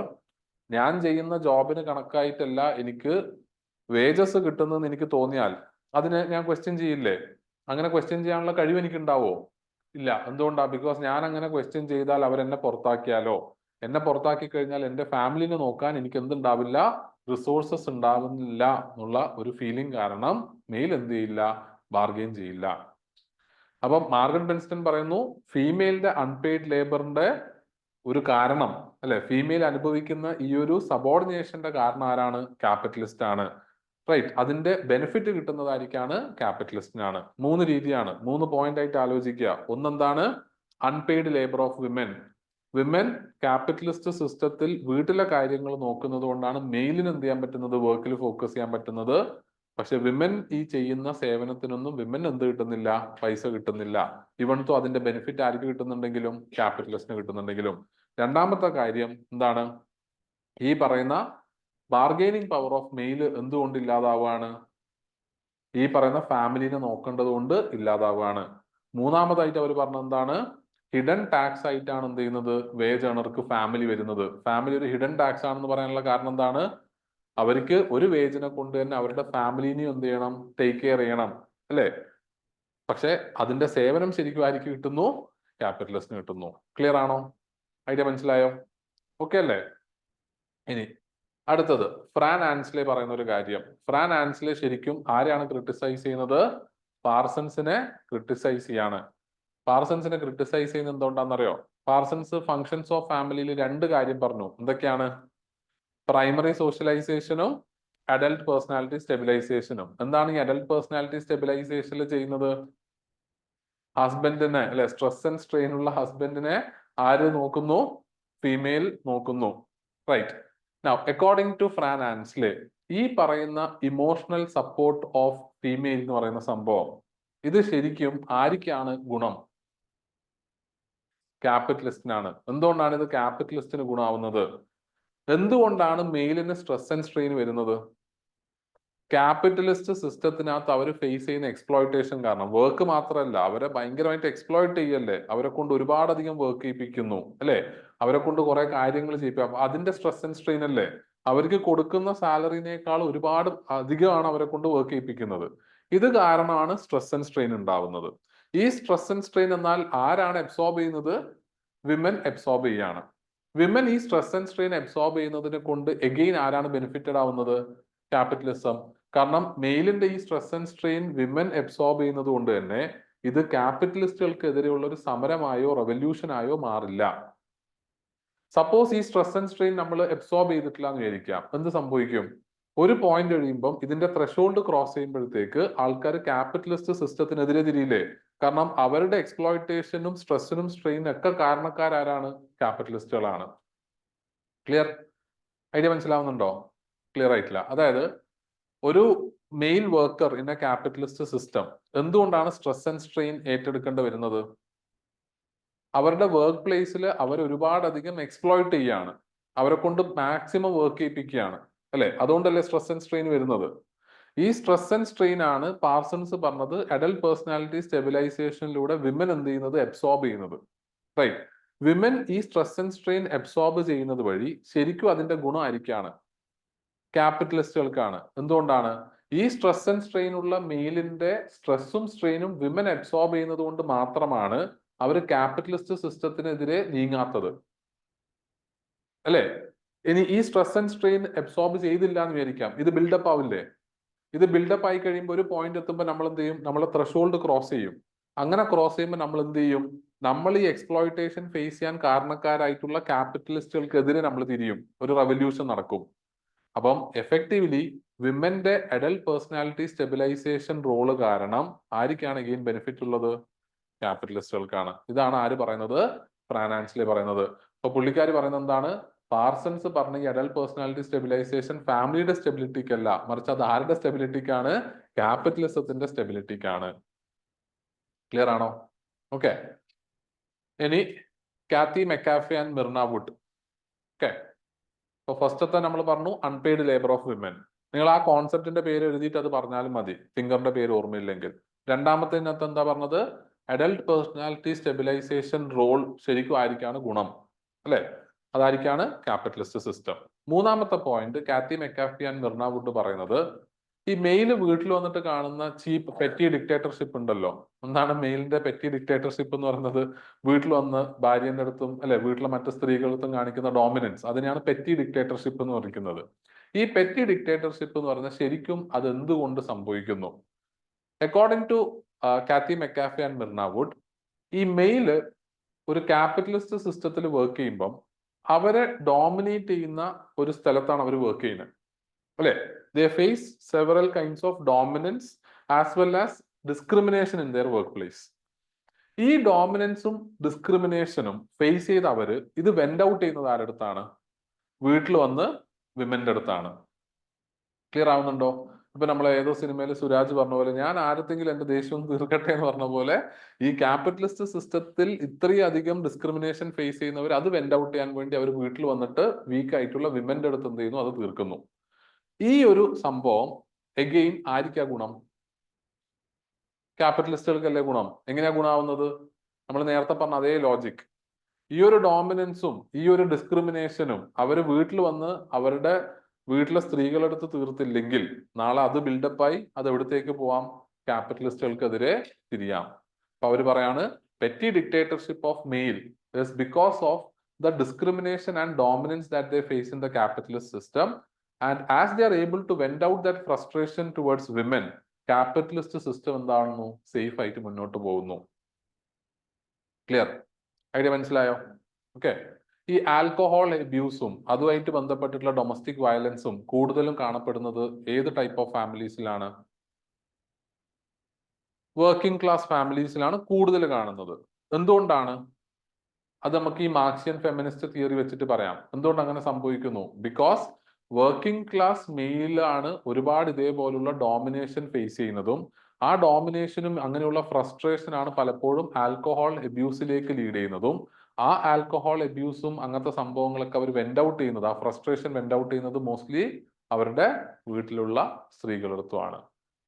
റൈറ്റ്? ഞാൻ പറഞ്ഞതിന്റെ അർത്ഥം മറ്റുള്ള ക്ലാസ്സിൽ ഇല്ല എന്നല്ല, പക്ഷെ മോസ്റ്റ്ലി ആ വർക്കിംഗ് ക്ലാസ്സിലാണ് ആൽക്കഹോൾ അബ്യൂസ് കൂടുതൽ കാണുന്നതിന്റെ റീസൺ അവർ ഫേസ് ചെയ്യുന്ന ഈ ഒരു കൈൻഡ് ഓഫ് ഡോമിനൻസും ഫ്രസ്ട്രേഷനും ആണ്.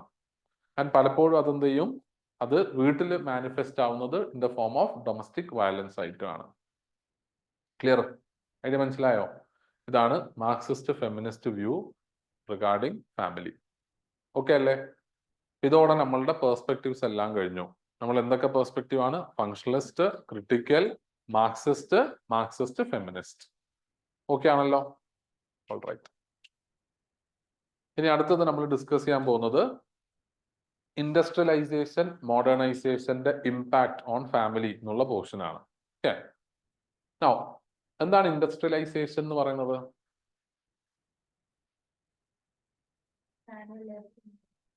Manual labour. അതെ, മാനുവൽ ലേബർ മാറി ഒരു മെഷീൻ ബേസ്ഡ് പ്രൊഡക്ഷൻ വന്നതിനെയാണ് നമുക്ക് ഇൻഡസ്ട്രിയലൈസേഷൻ എന്ന് പറയുന്നത്.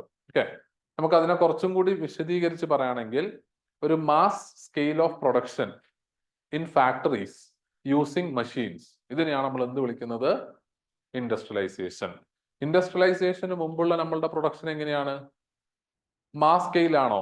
അല്ല, ലിമിറ്റഡ് സ്കെയിലുള്ള പ്രൊഡക്ഷൻ ആണ് ഇൻ ഫാമിലീസ്, അല്ലെ, അല്ലെങ്കിൽ in house hold, without using any machinery. Mostly എന്താണ്? മാനുവൽ ആണ്. ഇനി എന്തെങ്കിലും നമ്മൾ ഉപയോഗിക്കുന്നുണ്ടെങ്കിൽ അത് ആനിമൽസിനെ ഉപയോഗിച്ചിട്ടായിരിക്കും ചെയ്യുന്നത്. അപ്പൊ അവിടുന്ന് മാറി ഫാക്ടറീസിൽ മാസ് സ്കെയിലില് മെഷീൻസ് ഉപയോഗിച്ച് പ്രൊഡ്യൂസ് ചെയ്യുന്ന ഒരു സിസ്റ്റത്തിനെയാണ് നമ്മൾ എന്ത് വിളിക്കുന്നത്? ഇൻഡസ്ട്രിയലൈസേഷൻ. ക്ലിയർ ആണോ? ഓക്കെ അല്ലേ? നൗ മോഡേണൈസേഷൻ എന്ന് പറയുന്നതോ, ആ ടേമിന്റെ അർത്ഥം എന്താണ്? നമ്മൾ പറയില്ലേ ഇത് മോഡേൺ സൊസൈറ്റി ആണ്, അവിടെ മോഡേണൈസേഷൻ നടന്നു എന്നൊക്കെ പറയും. ചേഞ്ച് ഇൻ വാല്യൂസ്, അല്ലെ? എന്ത് ചേഞ്ച്? എവിടുന്ന് എങ്ങോട്ടേക്കാണ്? ട്രഡീഷണൽ ആയിട്ടുള്ള വാല്യൂസിൽ നിന്ന് മോഡേൺ ആയിട്ടുള്ള വാല്യൂസിലേക്ക് സൊസൈറ്റി നീങ്ങുമ്പം അതിനെ വിളിക്കുന്നതാണ് മോഡേണൈസേഷൻ, അല്ലെ? അത് വാല്യൂസിൽ മാത്രം നമുക്ക് പറയാൻ പറ്റില്ല.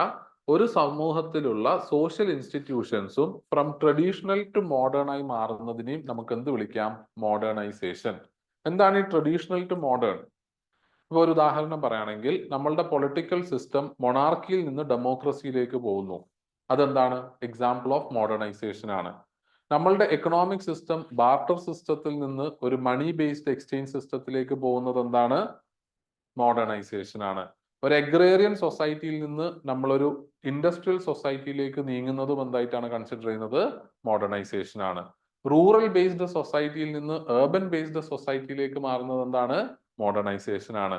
ഇങ്ങനെയുള്ള എല്ലാ ഇൻസ്റ്റിറ്റ്യൂഷൻസും ഒരു ട്രഡീഷണൽ സ്വഭാവം വിട്ട് അതൊരു മോഡേൺ ലെവലിലേക്ക് പോകുമ്പം അതിനെയാണ് നമ്മൾ എന്ത് വിളിക്കുന്നത്? മോഡേണൈസേഷൻ. ക്ലിയർ ആണോ? ഓക്കെ. സി, ഈ process of modernisation and industrialisation ഇത് തമ്മിൽ ഒരു ഡിബേറ്റ് ഉണ്ട്. there are certain viewpoints or thinkers എന്ന് നമുക്ക് വേണമെങ്കിൽ പറയാം, who say that modernization in Europe has led to emergence of industrialization. അതെ, അത് ചില ആൾക്കാർ അങ്ങനെ പറയുന്നത് എൻലൈറ്റ്മെന്റും അതിന്റെയൊക്കെ ഭാഗമായി സംഭവിച്ചുകൊണ്ടിരുന്ന ഒരു മോഡേണൈസേഷന്റെ കൾമിനേഷൻ ആണ് എന്ത് ഇൻഡസ്ട്രിയലൈസേഷൻ. പക്ഷെ വേറെ കുറച്ച് ആൾക്കാർ പറയുന്നത് അങ്ങനെ നമുക്ക് ഫുൾ ആയിട്ട് പറയാൻ പറ്റില്ല, മറിച്ച് ഇൻഡസ്ട്രിയലൈസേഷൻ സംഭവിച്ചതിന് ശേഷമാണ് മോഡേണൈസേഷൻ ശരിക്കും സ്പ്രെഡ് ആയത്. അതുവരെ അവിടെ ഇവിടെയൊക്കെ നമ്മൾ പറഞ്ഞുകൊണ്ടിരുന്ന മോഡേൺ വാല്യൂസ് ഒരു പ്രോപ്പർ മോഡേണൈസേഷൻ ഓഫ് സൊസൈറ്റി ആയി മാറുന്നത് ഇൻഡസ്ട്രിയലൈസേഷന് ശേഷമാണ്. ഇവിടെ നമുക്കൊരു തീർപ്പ് കൽപ്പിക്കേണ്ട ആവശ്യമില്ല, ഇത് തമ്മിൽ ഇങ്ങനെ ഒരു ഡിബേറ്റ് ഉണ്ട് എന്നുള്ള കാര്യം നിങ്ങൾ എന്ത് ചെയ്യാം മനസ്സിലാക്കുക. certain viewpoints പറയുന്നതാണ് modernization led to industrialization and certain other viewpoints say that it is industrialization that led to widespread modernization. Clear? കാരണം നമ്മൾ യൂറോപ്യൻ സൊസൈറ്റിനെ എടുത്തു കഴിഞ്ഞാൽ ഈ ഇൻഡസ്ട്രിയലൈസേഷനും മോഡേണൈസേഷനും അറ്റ് ദ സെയിം ടൈം നടക്കുന്നതായിട്ട് കാണാം. അതുകൊണ്ടാണ് ഈ കൺഫ്യൂഷൻ. മനസ്സിലായോ? കാരണം ഇൻഡസ്ട്രിയലൈസേഷന്റെ കൂടെ തന്നെ സൈമിൾട്ടേനിയസ്ലി മോഡേണൈസേഷൻ നടന്നിട്ടുണ്ട്. അപ്പൊ ചില ആൾക്കാർ പറയുന്നു മോഡേണൈസേഷൻ കൊണ്ട് ഇൻഡസ്ട്രിയലൈസേഷൻ, വേറെ ചിലർ പറയുന്നു ഇൻഡസ്ട്രിയലൈസേഷൻ കൊണ്ട് മോഡേണൈസേഷൻ. പക്ഷെ നമ്മളിവിടെ അനലൈസ് ചെയ്യാൻ പോകുന്നത് ഈ ഒരു process of industrialisation and modernisation കാരണം ഫാമിലി എന്ന് പറയുന്ന ഇൻസ്റ്റിറ്റ്യൂഷനിൽ എന്തൊക്കെ മാറ്റങ്ങളാണ് വന്നിട്ടുള്ളത് എന്നുള്ളതാണ്. Okay, because pre industrial family and industrial family എന്ന് പറയുന്ന രണ്ട് ക്ലാസിഫിക്കേഷൻ ആണ് ഫാമിലീസിലുള്ളത്. അപ്പൊ ആദ്യം തന്നെ നമുക്ക് പ്രീ ഇൻഡസ്ട്രിയൽ ഫാമിലി എങ്ങനെയായിരുന്നു എന്ന് മനസ്സിലാക്കാം. എന്നാലല്ലേ നമുക്ക് ഇൻഡസ്ട്രിയലൈസിന് ശേഷം എന്തൊക്കെ ചേഞ്ചസ് വന്നു എന്നുള്ളത് ക്ലിയർ ആവുള്ളൂ. പ്രീ ഇൻഡസ്ട്രിയൽ ഫാമിലി രണ്ട് രീതിയിലാണുള്ളത്. ഒന്ന് ഒരു കിൻഷിപ്പ് ഗ്രൂപ്പ് ആയിട്ടും രണ്ടാമത്തത് ഒരു ക്ലാസിക്കൽ എക്സ്റ്റെൻഡഡ് ഫാമിലി എന്ന് വിളിക്കും. ഇത് രണ്ടുമായിരുന്നു prominent forms of families before industrialisation. എന്തൊക്കെയാണ് രണ്ട് ടൈപ്പ്? കിൻഷിപ്പ് ഗ്രൂപ്പും ക്ലാസിക് എക്സ്റ്റെൻഡഡ് ഫാമിലീസും. നൗ ക്ലാസിക് എക്സ്റ്റെൻഡഡ് ഫാമിലീസ് എന്ന് പറയുന്നത് ഇത് നമ്മൾ അയർലൻഡിലൊക്കെ കണ്ടുവരുന്ന, ആദ്യം നമുക്ക് കിൻഷിപ്പ് ഗ്രൂപ്പിനെ കുറിച്ച് പറയാം, അതായിരിക്കും ബെറ്റർ. കിൻഷിപ്പ് ഗ്രൂപ്പ് എന്ന് പറയുന്നത് മോസ്റ്റ്ലി ഈ pre literate society or illiterate society എന്ന് പറയും. ഈ പ്രീ ലിറ്ററേറ്റ് സൊസൈറ്റി എന്ന് ഉദ്ദേശിക്കുന്നത് എന്താണ്? ഈ എഴുത്തും വായനയൊക്കെ വരുന്നതിന് മുമ്പുള്ള സൊസൈറ്റീസ്, അതിനെയാണ് pre literate or illiterate society. രണ്ട് ടേം ഉപയോഗിച്ചാലും കുഴപ്പമില്ല. Okay, pre literate or illiterate meaning എഴുത്തും വായനയൊന്നും വരുന്നതിന് മുമ്പേ ഉള്ള ടൈപ്പ് ഓഫ് ഫാമിലീസ്. ഈ ഒരു പ്രീ ലിറ്ററേറ്റ് സൊസൈറ്റീസിൽ ഉണ്ടായിരുന്ന ഒരു ഫാമിലി എന്ന് പറയുന്നത് ഒരു ലാർജ് കിൻഷിപ്പ് ഗ്രൂപ്പ് ആണ് ഒരു ഫാമിലി എന്ന് പറയുന്നത്. ഈ കിൻഷിപ്പ് ഗ്രൂപ്പ് എന്ന് പറയുന്നത് എന്താണ്? ഓർ ലിനിയേജ് എന്ന് പറയുന്നത് എന്താണ്? ഒരു കോമൺ ആൻസിസ്റ്ററിൽ നിന്ന് ഡിസെൻഡ് ട്രേസ് ചെയ്യുന്ന ആൾക്കാരെയാണ് നമ്മൾ എന്ത് വിളിക്കുന്നത്? ലീനിയേജ് ഓർ കിൻഷിപ്പ് ഗ്രൂപ്പ് എന്ന് വിളിക്കുന്നത്. അതായത് ഇപ്പം നമ്മളെ ഒരു 5-10 ജനറേഷൻസ് ആയിരിക്കും ഉണ്ടാവുക. ഈ 5-10 ജനറേഷൻസ് ഒക്കെ ഒരൊറ്റ ആൻസിസ്റ്ററിൽ നിന്ന് ആ ഒരു ഡിസെൻഡ് വഴി വന്ന ആൾക്കാരാണെന്നാണ് നമ്മൾ വിശ്വസിക്കുന്നത്. അങ്ങനെയുള്ള ഒരു ഗ്രൂപ്പിനെയാണ് നമ്മൾ ലാർജർ കിൻഷിപ്പ് ഗ്രൂപ്പ് എന്ന് വിളിക്കുന്നത്. ക്ലിയർ ആണോ? അപ്പൊ ലാർജർ കിൻഷിപ്പ് ഗ്രൂപ്പ് എന്ന് പറയുന്നത് എന്താണ്? It's a lineage which is believed to be descended from a common ancestor. Okay, അപ്പൊ ഇവിടെ എന്തുണ്ടാവും? ഒരുപാട് ആൾക്കാരുണ്ടാവും അല്ലെ? ഒരു കോമൺ ആൻസിസ്റ്റർ, അത് ഒരു 5-8 ജനറേഷൻ മുമ്പുള്ള ഒരു കോമൺ ആൻസിസ്റ്റർ, അവരുടെ മൊത്തം എൻറ്റയർ ജനറേഷൻ എന്ന് പറയുമ്പോൾ വലിയൊരു ഗ്രൂപ്പ് ആയിരിക്കില്ലേ? ഇങ്ങനെ ഒരു വലിയ ഗ്രൂപ്പായിട്ടാണ് പണ്ട് ഫാമിലീസ് എക്സിസ്റ്റ് ചെയ്തത്. നിങ്ങൾ ഈ ക്ലാൻ എന്നൊക്കെ കേട്ടിട്ടുണ്ടോ? അതൊക്കെ ശരിക്കും പറഞ്ഞാൽ ഈ ഒരു കിൻഷിപ്പ് ഗ്രൂപ്പിന്റെ എക്സാമ്പിൾ ആണ്. ഈ ക്ലാനിന്റെ പ്രത്യേകത എന്താ? ഓരോ ക്ലാനും they believe that they have descended from a common ancestor. ഈ ക്ലാനിലുള്ള ആൾക്കാരൊക്കെ ബന്ധുക്കളാണ്, അവരങ്ങനെയാണ് കൺസിഡർ ചെയ്യുന്നത്. റൈറ്റ്. നൗ ഈ ഒരു ടൈപ്പ് ഓഫ് ഫാമിലീസിൽ ഫാമിലി എന്ന് പറയുന്നത് ഒരു യൂണിറ്റ് ഓഫ് പ്രൊഡക്ഷൻ ആണ്. കാരണം ആ സമയത്തുള്ള സൊസൈറ്റിയിലുള്ള ഫാമിലീസ് ഒക്കെ മെയിൻലി ചെയ്തുകൊണ്ടിരുന്ന ഇക്കണോമിക് ആക്ടിവിറ്റി എന്തായിരിക്കും? അഗ്രികൾച്ചർ ആയിരിക്കും, ഫാമിംഗ് അല്ലെ? അപ്പം ഈ ഒരു കിൻഷിപ്പ് ഗ്രൂപ്പിന്റെ കയ്യിൽ വലിയൊരു പീസ് ഓഫ് ലാൻഡ് ഉണ്ടാവും. ആ ഒരു ലാൻഡിലായിരിക്കും അവിടെയുള്ള എല്ലാ മെമ്പേഴ്സും എന്ത് ചെയ്യുന്നത്? അഗ്രികൾച്ചർ നടത്തുന്നത്. ക്ലിയർ ആണോ? ഈ അഗ്രികൾച്ചർ നടത്തിയിട്ട് കിട്ടുന്ന പ്രൊഡ്യൂസ് ഇവരെല്ലാവരും കൂടി എന്ത് ചെയ്യും? ഷെയർ ചെയ്യും. അത് മാത്രമല്ല, ഈ കിൻഷിപ്പ് ഗ്രൂപ്പിലുള്ള മെമ്പേഴ്സ് തമ്മിൽ അങ്ങോട്ടും ഇങ്ങോട്ടും മ്യൂച്വൽ റൈറ്റ്സ് ആൻഡ് ഒബ്ലിഗേഷൻസ് ഉണ്ട്. മ്യൂച്വൽ റൈറ്റ്സ് ആൻഡ് ഒബ്ലിഗേഷൻസ് ഉദ്ദേശിക്കുന്നത് എന്തെങ്കിലും പ്രശ്നം വന്നാൽ ഇവരെല്ലാവരും ഒരുമിച്ച് നിൽക്കണം. ഒരാൾക്ക് എന്തെങ്കിലും ബുദ്ധിമുട്ട് വന്നാൽ ബാക്കിയുള്ളവർ അയാളെ സഹായിക്കണം എന്നുള്ളത് എന്താണ്? ഒരു ഒബ്ലിഗേഷൻ ആണ്. ആ സഹായം കിട്ടുക എന്നുള്ളത് ആ പേഴ്സന്റെ റൈറ്റും ആണ്. ഈ കിൻഷിപ്പ് ഗ്രൂപ്പിൽ അത്രയും ക്ലോസ് നിറ്റ് ഗ്രൂപ്പാണ്. അപ്പൊ അതുകൊണ്ട് തന്നെ ഈ കിൻഷിപ്പ് ഗ്രൂപ്പിൽ ഒരാളെ അപ്പുറത്തെ വേറൊരു ക്ലാനിലുള്ള ആൾക്കാർ വന്ന് അറ്റാക്ക് ചെയ്താൽ ഇവരെല്ലാവരും എന്തിനു പോകും? റിവെഞ്ച് എടുക്കാൻ പോകും. അത്രയും ഭയങ്കര സെറ്റപ്പ് ആയിട്ട് അത്രയും ക്ലോസ് നിറ്റ് ആയിട്ടുള്ള ഒരു ഗ്രൂപ്പാണ് ഈ കിൻഷിപ്പ് ഗ്രൂപ്പ്. ഈ കിൻഷിപ്പ് ഗ്രൂപ്പിൽ ഒരാളുടെ ഐഡന്റിറ്റി എന്ന് പറയുന്നത് അവരുടെ ഇൻഡിവിജ്വൽ ഐഡന്റിറ്റി അല്ല, മറിച്ച് എന്താണ്? ഫാമിലിന്റെ ഐഡന്റിറ്റി വെച്ചിട്ടാണ് ഓരോ ആൾക്കാരും അറിയപ്പെടുന്നത്. ക്ലിയർ ആവുന്നുണ്ടോ? എന്തൊക്കെയാണ് കിൻഷിപ്പ് ഗ്രൂപ്പിന്റെ ഫീച്ചേഴ്സ് ആലോചിക്കേണ്ടത്? ഒന്ന്, ഇതൊരു കോമൺ ആൻസസ്റ്ററിൽ നിന്ന് ഡിസെൻഡ് ചെയ്ത ആൾക്കാരാണ്. ഇതൊരു വലിയ ഗ്രൂപ്പാണ്. ഇതൊരു പ്രീ ലിറ്ററേറ്റ് സൊസൈറ്റിയിലുള്ള ഒരു ടൈപ്പ് ഓഫ് ഫാമിലിയാണ്. അവിടെ ഫാമിലി ഒരു എക്കണോമിക് യൂണിറ്റ് ആണ്. എക്കണോമിക് യൂണിറ്റ് എന്ന് പറയുന്നതിന്റെ അർത്ഥം എന്താണ്? ഫാമിലി അഗ്രികൾച്ചർ ഓർ ഇക്കണോമിക് ആക്ടിവിറ്റിയിൽ ഇൻഡൾജ് ചെയ്യുന്നു. അതിനകത്ത് നിന്ന് കിട്ടുന്ന പ്രൊഡ്യൂസ് ഇവരെല്ലാവരും എന്ത് ചെയ്യുന്നു? ഷെയർ ചെയ്യുന്നു. അടുത്തൊരു പോയിന്റ് എന്താണ്? ഇവിടെ ഓരോ മെമ്പേഴ്സിനും മ്യൂച്വൽ റൈറ്റ്സ് ആൻഡ് ഒബ്ലിഗേഷൻസ് ഉണ്ട്, അല്ലെ? അതിന്റെ എക്സാമ്പിൾ ആണ് ഞാൻ പറഞ്ഞത്. ആ കിൻഷിപ്പ് ഗ്രൂപ്പിൽ ആരെങ്കിലും വേറൊരു ക്ലാനിലുള്ള ആൾക്കാർ ഉപദ്രവിച്ചാൽ ബാക്കി എല്ലാവരും അതിനെ റിവെഞ്ച് എടുക്കാൻ വേണ്ടി പോകും. അത്രയും ക്ലോസ് നിറ്റ് ആണ്. ക്ലിയർ? ഇനി അതുകൂടാതെ നമ്മൾ വേറെ എന്തെങ്കിലും പോയിന്റ് കൂടി പറഞ്ഞായിരുന്നോ? ഇവിടെ ഒരാളുടെ ഐഡന്റിറ്റി എന്ന് പറയുന്നത് എന്താണ്? ഇൻഡിവിജ്വൽ ഐഡന്റിറ്റി അല്ല, മറിച്ച് എന്താണ്? ഫാമിലി ഐഡന്റിറ്റി ആണ്. ക്ലിയർ അല്ലേ? മനസ്സിലായോ? ഇതാണ് ഒരു type of pre industrial family. ഇത് മോസ്റ്റ്ലി ഇപ്പോഴും നമുക്ക് സർട്ടൺ ട്രൈബൽ ഗ്രൂപ്പ്സിന്റെ ഇടയിലൊക്കെ ഇങ്ങനെയുള്ള കിൻഷിപ്പ് ഗ്രൂപ്പ്സ് കാണാൻ പറ്റും. ഓക്കെ. ഇനി അത് കഴിഞ്ഞ് അടുത്തതാണ് ക്ലാസിക്കൽ എക്സ്റ്റെൻഡഡ് ഫാമിലി എന്ന് പറയും. ഈ ക്ലാസിക്കൽ എക്സ്റ്റെൻഡഡ് ഫാമിലി എന്ന് പറയുന്നത് അയർലൻഡിലൊക്കെ കണ്ടുവന്ന ഒരു പെർട്ടിക്കുലർ ടൈപ്പ് ഓഫ് ഫാമിലിയാണ്. ഇത് കിൻഷിപ്പുമായിട്ടുള്ള ഡിഫറൻസ് എന്താണെന്ന് വെച്ചാൽ, കിൻഷിപ്പ് ഒരു ലാർജ് ഗ്രൂപ്പാണ്, അല്ലെ? ലാർജ് ഗ്രൂപ്പ് എന്ന് പറയുമ്പോഴത്തേക്ക് അവിടെ ചിലപ്പം ഒരു 7-8 ജനറേഷൻസ് വരെ ഉണ്ടാവാം. പക്ഷെ എക്സ്റ്റെൻഡഡ് ഫാമിലി എന്ന് പറയുന്നത് അതിന്റെ തന്നെ ഒരു മിനിയേച്ചർ വേർഷൻ ആണ്. In the sense may be ഒരു 3 ജനറേഷൻ ഒക്കെ ഉണ്ടാവുള്ളൂ. ഇപ്പൊ നമ്മളെ നാട്ടിലൊക്കെ പറയുന്ന കൂട്ടുകുടുംബം എന്ന് പറയുന്നില്ലേ, അത് ശരിക്കും പറഞ്ഞാൽ കിൻഷിപ്പ് ഗ്രൂപ്പ് അല്ല, മറിച്ച് എന്താണ്? എക്സ്റ്റെൻഡഡ് ഫാമിലി ആണ്. മീനിങ് ഗ്രാൻഡ് ഫാദർ ഉണ്ടാവും, ഗ്രാൻഡ് മദർ ഉണ്ടാവും, അവരുടെ മക്കൾ ഉണ്ടാവും, അവരുടെ മക്കളുടെ മക്കൾ ഉണ്ടാവും, മേ ബി ഒരു ജനറേഷനും കൂടി ഉണ്ടാവാം. ഇങ്ങനെയുള്ള ഒരു കൂട്ടുകുടുംബമല്ലേ നമ്മൾ ജനറലി ഇന്ത്യയിലെ ജോയിന്റ് ഫാമിലി എന്ന് വിളിക്കുന്നത്. ആ ജോയിന്റ് ഫാമിലി ശരിക്കും എന്താണ്? Extended family. അതാണ് സംഭവം. ഒരു 2-3 ജനറേഷൻ ഒക്കെ മോസ്റ്റ്ലി ഉണ്ടാവുള്ളൂ. ഓക്കെ, ക്ലിയർ ആണോ? ഇത് മനസ്സിലായോ? ഇവിടെയും ഈ ക്ലാസിക്കൽ എക്സ്റ്റെൻഡഡ് ഫാമിലി നമ്മൾ നോക്കുവാണെങ്കിലും അവിടെയും ഫീച്ചേഴ്സ് ഏതാണ്ട് സിമിലർ ടു എന്താണ്? കിൻഷിപ്പ് ഗ്രൂപ്പ് ആണ്. ഫാമിലി അവിടെ എന്താണ്? ഒരു എക്കണോമിക് യൂണിറ്റ് ആണ്. നിങ്ങൾ പഴയ കേരളത്തിലൊക്കെ ഉള്ള തറവാടുകൾ നോക്കിയാൽ മതി, അതൊരു എക്കണോമിക് യൂണിറ്റ് അല്ലേ? ആ തറവാടിനെ ചുറ്റിപ്പറ്റി അഗ്രികൾച്ചറൽ ലാൻഡ് ഉണ്ടാവും. തറവാട്ടിലുള്ള മെമ്പേഴ്സ് ഒക്കെ അഗ്രികൾച്ചറൽ ലാൻഡിൽ കോൺട്രിബ്യൂട്ട് ചെയ്യുന്നുണ്ടാവും. അവിടുന്ന് കിട്ടുന്ന പ്രൊഡ്യൂസ് എല്ലാവരും ഷെയർ ചെയ്തെടുക്കുന്നു. രണ്ടാമത്തത്, അവിടെയും ഒരാളുടെ ഐഡന്റിറ്റി എന്ന് പറയുന്നത് ഇൻഡിവിജ്വൽ ഐഡന്റിറ്റി അല്ല, അവർ ഏത് ഫാമിലിയിലുള്ള എന്നുള്ളതാണ് അവരുടെ ഐഡന്റിറ്റി, അല്ലെ? ഇന്ന ഇല്ലത്തെയാണ് എന്നൊക്കെ പറഞ്ഞിട്ടില്ലേ?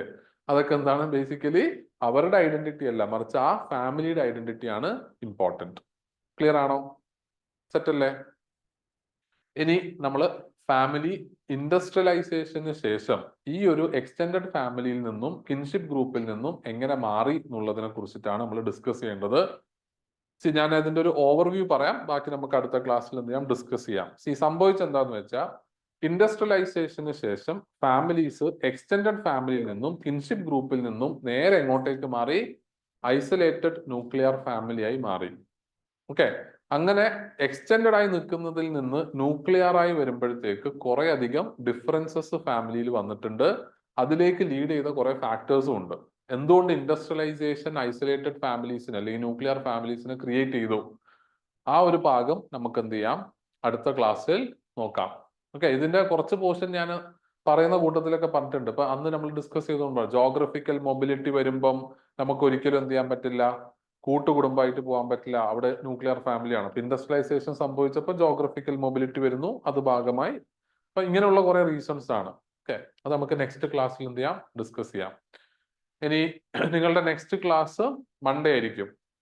ഓക്കെ, നെക്സ്റ്റ് 3-4 ഡേയ്സ് നിങ്ങൾക്ക് ഓഫ് ആയിരിക്കും. മൺഡേ തൊട്ടിട്ട് നമ്മൾ ബാച്ച് റെഗുലർ ആയിട്ട് സ്റ്റാർട്ട് ചെയ്യും. ഇന്നാണ് ലാസ്റ്റത്തെ ഡെമോ സെഷൻ ആയിട്ട് നമ്മൾ പറഞ്ഞിരിക്കുന്നത്. ഓക്കെ, സോ മൺഡേ ആയിരിക്കും അടുത്ത ക്ലാസ്. ടൈമിങ്ങിലൊന്നും വ്യത്യാസമില്ല, സെയിം ടൈം 6:30 ഓൺവേർഡ്സ് ആണ്. ഈ മന്തിൽ നിങ്ങൾക്ക് 6:30 to 8:30 വരെ പോവില്ല, 8 വരെ പോവുള്ളൂ. ഒക്ടോബർ തൊട്ടിട്ട് നമുക്ക് അത് എന്ത് ചെയ്യാം? ഒരു 8:30 വരെയൊക്കെ നോക്കാം. ഓക്കെ, കാരണം നിങ്ങളെ സംബന്ധിച്ചിടത്തോളം ഇതിപ്പോ നമ്മൾ സെപ്റ്റംബറിൽ സ്റ്റാർട്ട് ചെയ്യുന്നത് കൊണ്ട് പ്രിലിംസിന്റെ ഒക്കെ ചൂട് തലയിൽ പിടിക്കുന്നതിന് മുമ്പ് നമ്മളെ ബാച്ച് തീർക്കണ്ടേ? അപ്പൊ അതുകൊണ്ട് നമുക്കൊരു ഫെബ്രുവരി ഒക്കെ ആകുമ്പോഴത്തേക്ക് തീർക്കേണ്ടത് കൊണ്ട് തന്നെ ഒരു 8:15 8:30 വരെയൊക്കെ നമുക്ക് നോക്കാം. നിങ്ങൾ കംഫർട്ടബിൾ ആവുന്നതിനനുസരിച്ച് നമുക്ക് അത് എന്ത് ചെയ്യാം, ഇൻക്രീസ് ചെയ്യാം. ഇനി ഇതിന്റെ കൂടെ തന്നെ വേറൊരു ഇൻഫർമേഷനും കൂടി ഞാൻ പറയാം. നമ്മളുടെ ഓണത്തിന്റെ വെക്കേഷനെ കുറിച്ചിട്ടാണ്. നെക്സ്റ്റ് മൺഡേ നിങ്ങൾക്ക് ക്ലാസ് ഉണ്ടാവും. ഓക്കെ, ട്യൂസ്ഡേ 10th നിങ്ങൾക്ക് ഓണം സെലിബ്രേഷൻ ആണ്. ഈവനിങ്ങിൽ ഈ ടൈമിങ്ങിൽ തന്നെ ആയിരിക്കും. അപ്പം എല്ലാവരും വരിക, പങ്കെടുക്കുക, വിജയിപ്പിക്കുക. ഓക്കെ, ഞങ്ങളുടെ ഫസ്റ്റ് ബാച്ചും സെക്കൻഡ് ബാച്ചും കമ്പൈൻ ആയിട്ടായിരിക്കും ഉണ്ടാവുന്നത്. ആരൊക്കെ ട്രിവാൻഡ്രത്തുണ്ടോ ഓൺലൈനായിട്ട് അറ്റൻഡ് ചെയ്യുന്നവരും ഓഫ്ലൈനായിട്ട് അറ്റൻഡ് ചെയ്യുന്നവരൊക്കെ ഓണം പരിപാടിക്ക് വരാം. 10th പ്രോഗ്രാം വരുന്നത്. നിങ്ങളെ ഓർഗനൈസിങ് കമ്മിറ്റിയിൽ കൂട്ടാൻ മാത്രം നിങ്ങൾ പുതിയതായതുകൊണ്ടാണ് നിങ്ങൾ ഓർഗനൈസിങ് കമ്മിറ്റിയിലാക്കാത്തത്. ഫസ്റ്റ് ബാച്ചുകാരാണ് ഓർഗനൈസിങ് കമ്മിറ്റി. അത് കഴിഞ്ഞ് നിങ്ങൾക്ക് 11th ഞാൻ ക്ലാസ് വെക്കാനാണ് ഉദ്ദേശിക്കുന്നത്. കാരണം നിങ്ങൾക്ക് എങ്ങനെയാണ് ക്ലാസിന്റെ ഒരു അവസ്ഥ?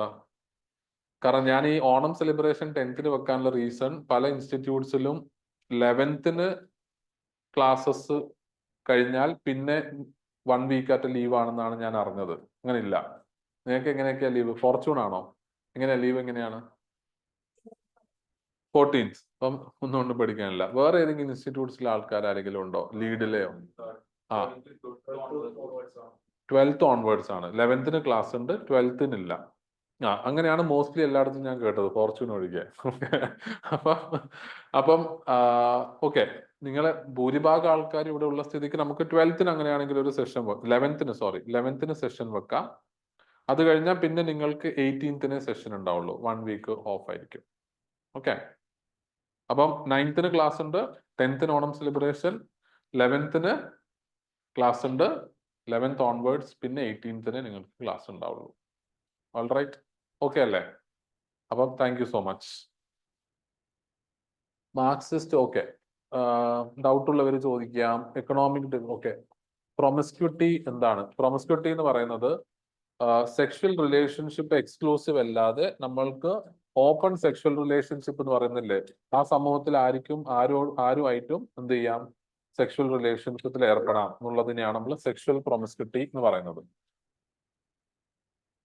ഇനി ഈ മാർക്സിസ്റ്റ് ആൻഡ് ഫെമിനിസ്റ്റ് കോൺസെപ്റ്റ്സ് ക്യാപിറ്റലിസത്തിനെ ക്രിട്ടിസൈസ് ചെയ്യുന്നതാണോ? അതെ, മാർക്സിസ്റ്റും ഫെമിനിസ്റ്റും ക്യാപിറ്റലിസത്തിനെ ക്രിട്ടിസൈസ് ചെയ്യുന്ന കോൺസെപ്റ്റ് ആണ്. ദേ സേ ദാറ്റ് ഈ ഫാമിലി എന്ന് പറയുന്ന ഇൻസ്റ്റിറ്റ്യൂഷൻ ക്യാപിറ്റലിസ്റ്റുകൾക്ക് വേണ്ടി ക്രിയേറ്റ് ചെയ്തതാണെന്നും, ഫെമിനിസ്റ്റ് പെർസ്പെക്റ്റീവ് പറയുന്നത് ഫീമെയിൽ അനുഭവിക്കുന്ന പ്രശ്നങ്ങൾ in the capitalist system is because of the female അനുഭവിക്കുന്ന male dominance is because of capitalism.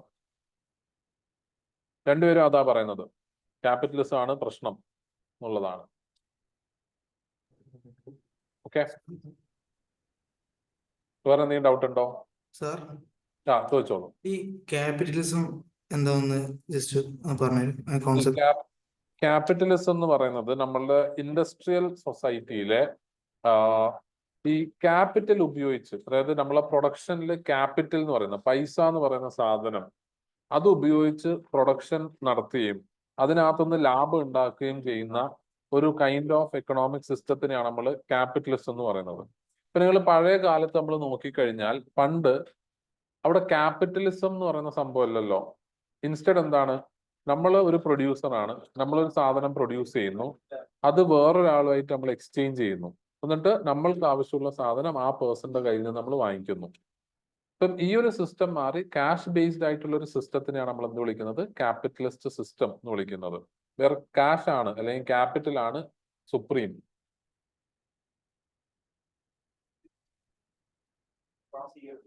Okay, അപ്പൊ മാർക്സിസ്റ്റില് അവര് പറയുന്നത് എല്ലാരും ഈക്വൽ ആവണമെന്നല്ലേ? മാർക്സിസ്റ്റ് ഇതിനകത്ത് എല്ലാവരും ഈക്വൽ ആണെന്നല്ല പറയുന്നത്. മാർക്സിസ്റ്റ് പെർസ്പെക്റ്റീവ് പറയുന്നത് ബേസിക്കലി ഈ സമൂഹത്തിലുള്ള എല്ലാ ഇൻഇക്വാളിറ്റിക്കും കാരണം ക്യാപിറ്റലിസം ആണ്. ഇതേപോലെ ക്യാപിറ്റലും ആ ക്യാപിറ്റൽ ബേസ് ചെയ്തിട്ടുള്ള ഒരു പ്രൊഡക്ഷൻ സിസ്റ്റവും പ്രൈവറ്റ് പ്രോപ്പർട്ടിയും ഇതൊക്കെ വന്നപ്പോഴാണ് ആൾക്കാർ തമ്മിലുള്ള ഇൻഇക്വാളിറ്റി വരുന്നതെന്നാണ് മാർക്സിസ്റ്റ് പറയുന്നത്. അവർ പറയുന്നത് നമ്മളെ സമൂഹത്തിൽ വീണ്ടും ഇക്വാളിറ്റി കൊണ്ടുവരണമെങ്കിൽ ഈ ക്യാപിറ്റലിസ്റ്റ് സിസ്റ്റത്തിനെ നമ്മൾ ഓവർത്രോ ചെയ്യണം എന്നുള്ളതാണ്. Okay okay. മനസ്സിലായി. ഇതിനെക്കുറിച്ച് നമ്മൾ കൂടുതൽ ഡീറ്റെയിൽ ആയിട്ട് ഡിസ്കസ് ചെയ്യും. ഇതിപ്പോ നമ്മൾ ഫാമിലിയുടെ ആസ്പെക്റ്റിലല്ലേ, നമ്മൾ മാർക്സിസ്റ്റ് തിയറി തന്നെ പറയും. അപ്പൊ നമ്മൾ ആ ക്യാപിറ്റലിസത്തിന്റെയും കാര്യങ്ങളൊക്കെ കൂടുതൽ ഡിസ്കസ് ചെയ്യും. ഓക്കെ സാർ, മനസ്സിലായി. Thank you. Thank you. വേറെ ആർക്കെങ്കിലും ഡൗട്ട് ഉണ്ടോ? ഓക്കെ, അങ്ങനെയാണ് നമുക്ക് വൈൻഡ് അപ്പ് ചെയ്യാം. Thank you so much. Bye bye, take care.